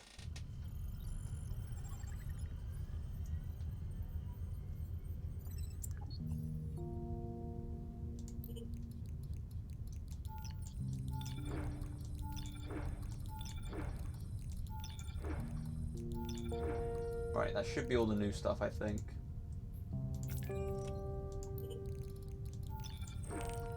A tangle of silken roots from a stalk colony, carbon enriched. A clump of spores which stimulate stalk growth and recovery. There's going to be a lot to read in a minute, boys. Third pollen extracted from petals in the East Reef. Root of a stalk canopy made of many twisted filaments. A segment of tissue from a bulb-producing stalk.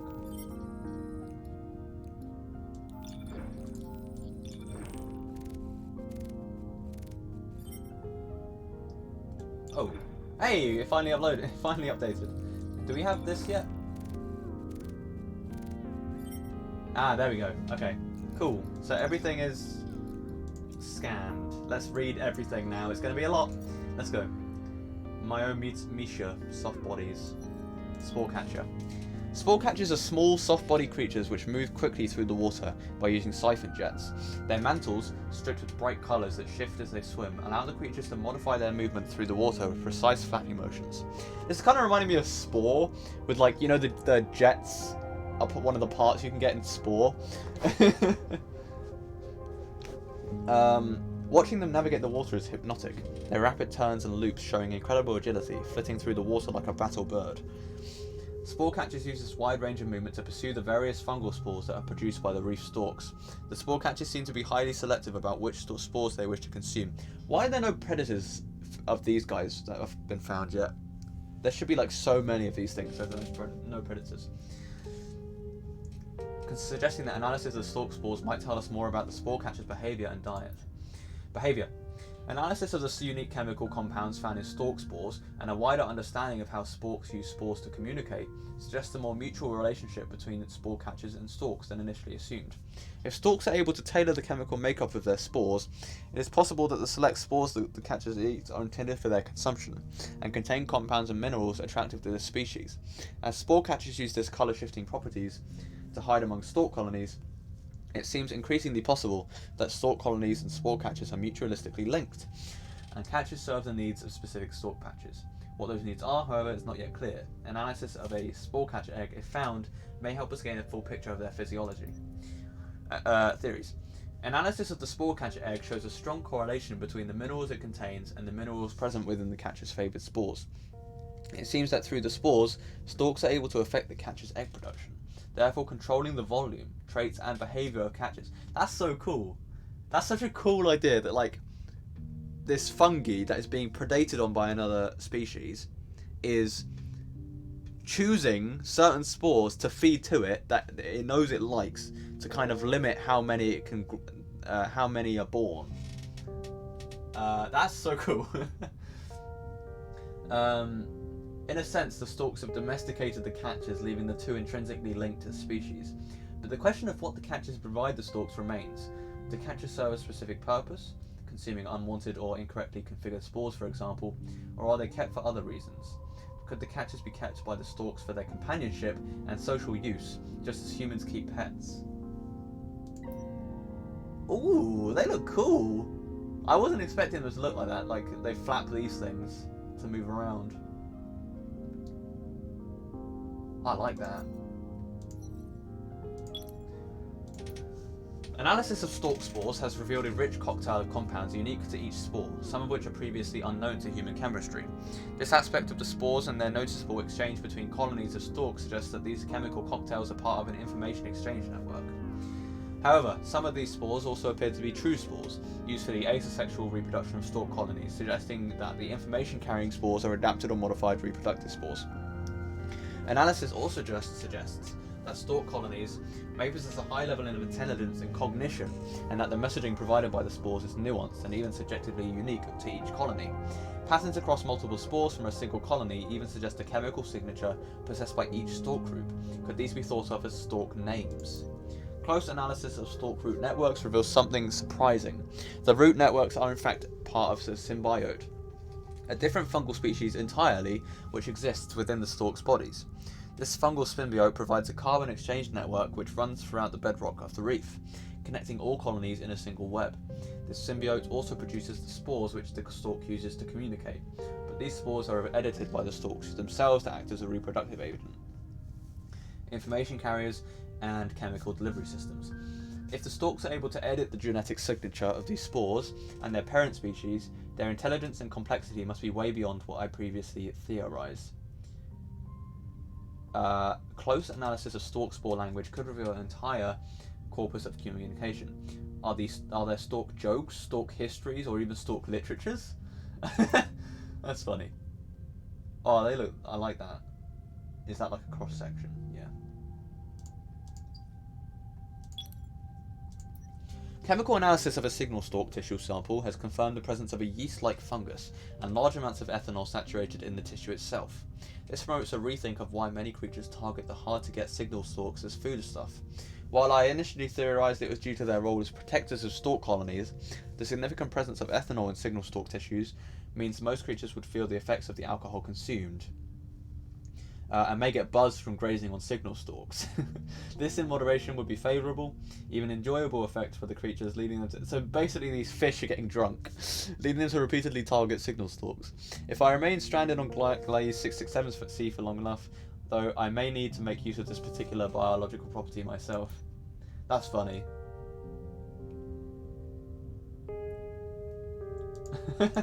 I like the idea that fish are getting drunk. Table stalk. Pale yellow canopies formed from many stalks entwined together, which reach impressive heights. Table stalks are part of the reef's many interlocking species of stalks, though these individuals can only be found in the eastern reef. There they tower over the other creatures, providing dappled shade for the life that grows around them. One of the notable features of table stalks is the rhythmic opening and closing of their pores, which provides a steady flow of water beneath their canopies. This seems to be highly beneficial to the growth of other species, with most table stalks being surrounded by many types of stalks and other species entirely. Also noticeable are the ball-shaped growths. Drunk fish, poggers, I know, right? Also noticeable are the ball-shaped growths of differing sizes, which sit high in the table stalk canopies. Sampling these might help us understand the table stalks better. Behaviour. Analysis of a table stalk root shows a number of minerals not associated with the stalk growth being extracted from the bedrock. Did the table stalks need these minerals to survive, or are they using them for some other purpose? A cross-section of the root shows a central chamber typical of the carbon transfer system seen in other stalks. But unlike those stalks, table stalks have many subsidiary... I've said stalk. How many times have I said stalks this stream, guys? Like 1 billion times? But unlike those stalks, table stalks have many subsidiary chambers, like a bundle of wires, each carrying a particular cocktail of mineral compounds. These secondary roots are not drawing up large amounts of these minerals, just traces. But why? Testing? Perhaps there is some connection to those growths in the upper canopies of the table stalks. They are well secured by the stalk's tight binding, but perhaps we can find one that has been dislodged. Click compider. Stalks, stalks, stalks, stalks, stalks, stalks. Reef cap. Large domed stalks, which like terrestrial mushrooms, release spores from gills on the underside of the cap. In the wider stalk ecology, reef caps appear to play the role of the emergency response, growing in areas where the stalk colonies are failing or are heavily predated upon, and proceeding to shower them with spores. However, these spores seem to differ from those released by other species of stalk, in that they just quickly dissolve when expelled. Analysing these spores is important to better understanding the reef cap's role. Are they reproductive spores, tasked with adding newly seeded stalks to existing colonies, or nutrient spores, intended to boost the health of dying or diseased individuals? My voice is going. Behaviour. Soothe spores, the name by which I have come to call the reef cap spores, don't seem to be spores at all. Unlike the modified spores of other stalks, these particles don't have any reproductive capacity. Instead, they resemble endospores, dormant bacteria. Reduced to dried husks, which can survive for hundreds of years in toxic environments without nutrients. Endospores are incredibly tough, and high in calcium, and when released by the reef caps, they dissolve and transfer this calcium to the surrounding environment, where it is absorbed by the local stalks. This windfall of calcium granted by the cap's soothe spores seems to allow stalks to augment their internal signalling and toughen their membrane to protect from predators, allowing them to recover rapidly. But the question remains, how do the reef caps produce these endospores? And we just have the petals left. Shimmer blooms. Punctifolia.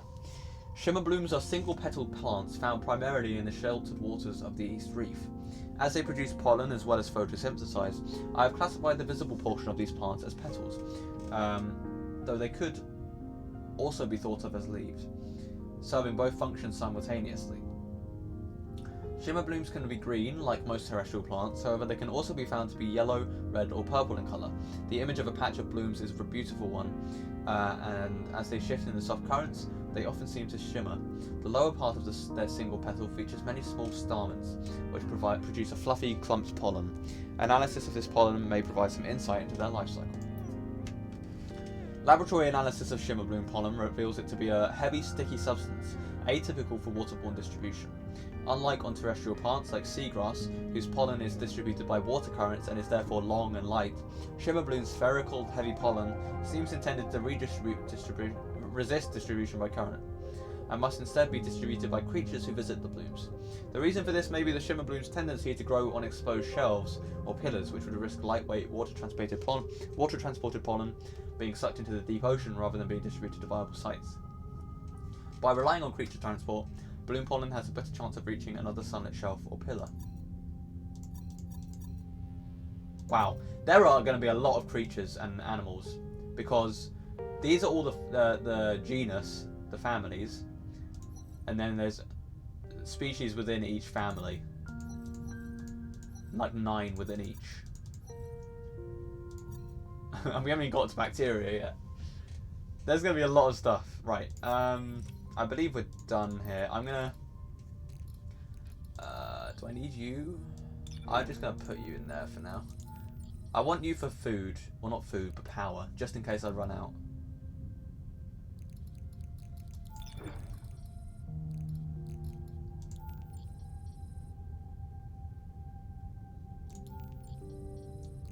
Cool. Alright, let's go. Dive map.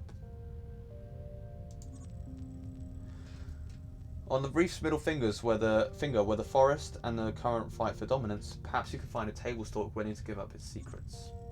Here, where strong currents battered the stalk forest, might be a good place to find exposed or damaged sing stalks. I've noticed tiny pieces of reef cap drifting down this long rift. If you can fight the current, perhaps you can find the individual shedding them. These pillars tucked behind the fingers of the reef are only just being germinated by the shimmer blooms. Can we sample a young shoot here? Alright, let's go back. We'll get the other stuff later. I'm assuming we'll be having to loop back round.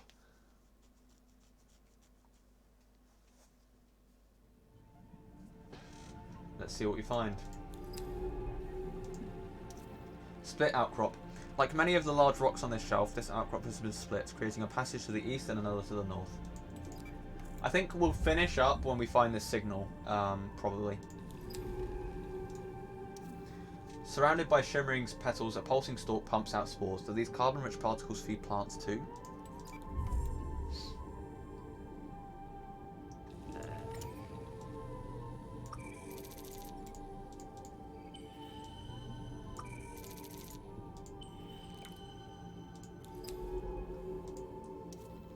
As the shattered edge of the reef curves away to the east, the current fades and the static water grows warmer.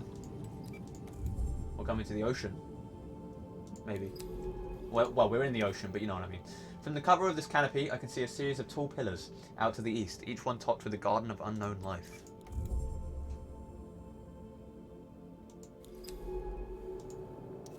Strong current. A strong current cuts across the east edge of the shelf with the turquoise haze of the open ocean stretching beyond. Right, back we go. We'll come back there later, I guess.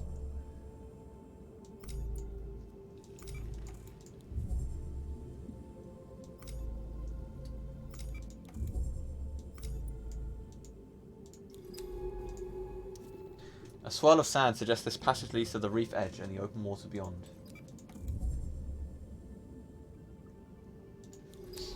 My nose is kind of weird. This side of the finger feels exposed, but thanks to its current splitting outcrops, it remains in a bubble of calm.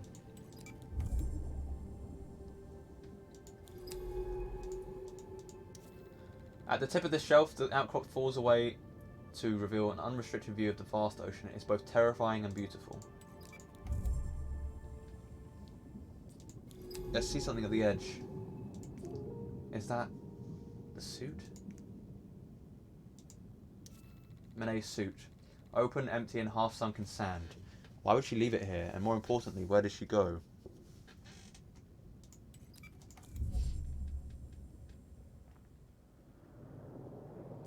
It's definitely Monet's suit, but no Monet. Surely she isn't...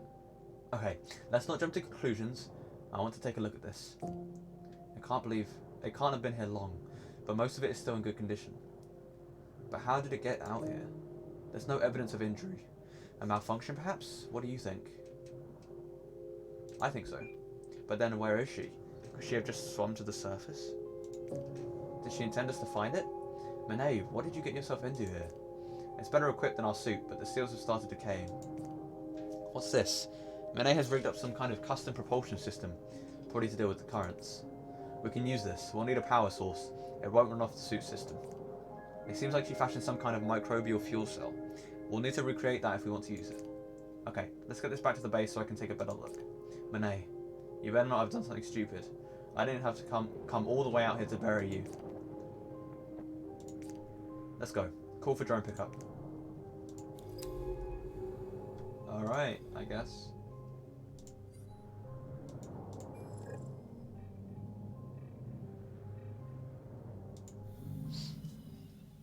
Okay, we're coming back to base anyway. Alright, let's see what we got. We'll finish up with this and then we'll end the stream.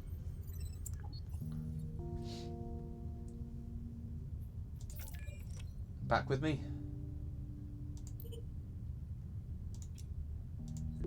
Good to hear. Let me update you. I've spent the past few hours working on Monet's suit. Bad news is the majority of it is unusable. Apart from that propulsion system Monet pulled together, but we're going to need a power source. Monet's suit logs mention her building a fuel cell using microbes from the western reef. but they don't say much else. She's been incredibly secretive while she was here, covering her tracks across the reef, as if there was someone watching, or she's just... I don't know, the Monet I knew is tricky, complicated, but not paranoid. Either way, if we want to recreate her propulsion system, we'll need those microbes. When you're ready, let's head to the Western Stalk Forest and see what we can find. Monet's gone, and she's left behind one hell of a mess. The space is falling apart, cannibalized to build way stations out in the ocean. The communications array sliced away, life support failing. Where did she even commandeer this research base from? There is no way Baikal would have supplied it willingly after what she did to them. What did she call me out here for? To witness her disappearance? Or did she simply want me to encounter, as she did, the impossible life of this ocean? How could it have gone ignored for hundreds of years of exploration and conquest? There are too many questions to even begin. All I can do is keep an account of what happened here, so that if I can't answer these questions, someone else might. It'll be weeks, maybe months until the next ship passes close enough to pick up my shuttle transponder. Until then I'm alone. This place is unbelievably important. Our first contact with life beyond Earth. But something else is happening here too, and I need to know what it is. Monet's suit... okay, it's the same year. Monet's suit is open to the ocean, empty. What has she done? I'm trying hard to reconcile the Monet I once knew with the evidence in front of me. When I met her on Kepler 62F, she was intense and quiet, but calculated, intelligent. She wasn't someone to take unnecessary risks, to leap into the unknown. At first, I found her impossibly intimidating. Her experience working as a biologist far outstripped my own. Cal brought me to the site as a consultant to examine her discoveries, but I felt like the one under examination. The base was much like this one, a smaller, older model sunk in a subglacial ocean. Someone might think a relationship was inevitable given those intimate conditions, but it wasn't the base that brought me to her, it was that intensity. Over the few years since I have tried not to dwell on what happened on Kepler 62F, but being here, living where she has lived, following her scattered steps, it is impossible not to remember.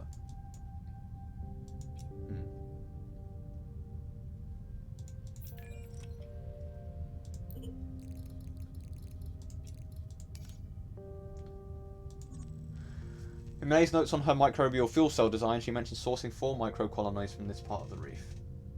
Okay, I think we are going to end the stream for now. Next stream, we're going to be going from the East Reef. We're gonna pick up all this stuff to analyze, and then we'll come find these microbes over here. But for now, I'm going to save and quit. Oh, that's kind of cool. I didn't know that. There's shortcuts. And yeah, thank you guys for watching. I really appreciate it. I know this is kind of more of a it's a different game to what I usually play on this stream, and I don't know if it's even that good of a stream game, but I really enjoy it, and I hope you guys are too. So I will be playing more of this, but yeah, Henry Stickmin collection next stream. I'll have to buy that. Thank you guys for watching. I really appreciate it, and I don't know when I'll be next streaming. I've got some work to do for the Gaming Society for my uni, but probably coming into September next, probably the 1st of September I'll be next to be streaming. Wait, is it okay, 31st, maybe 31st, we'll see.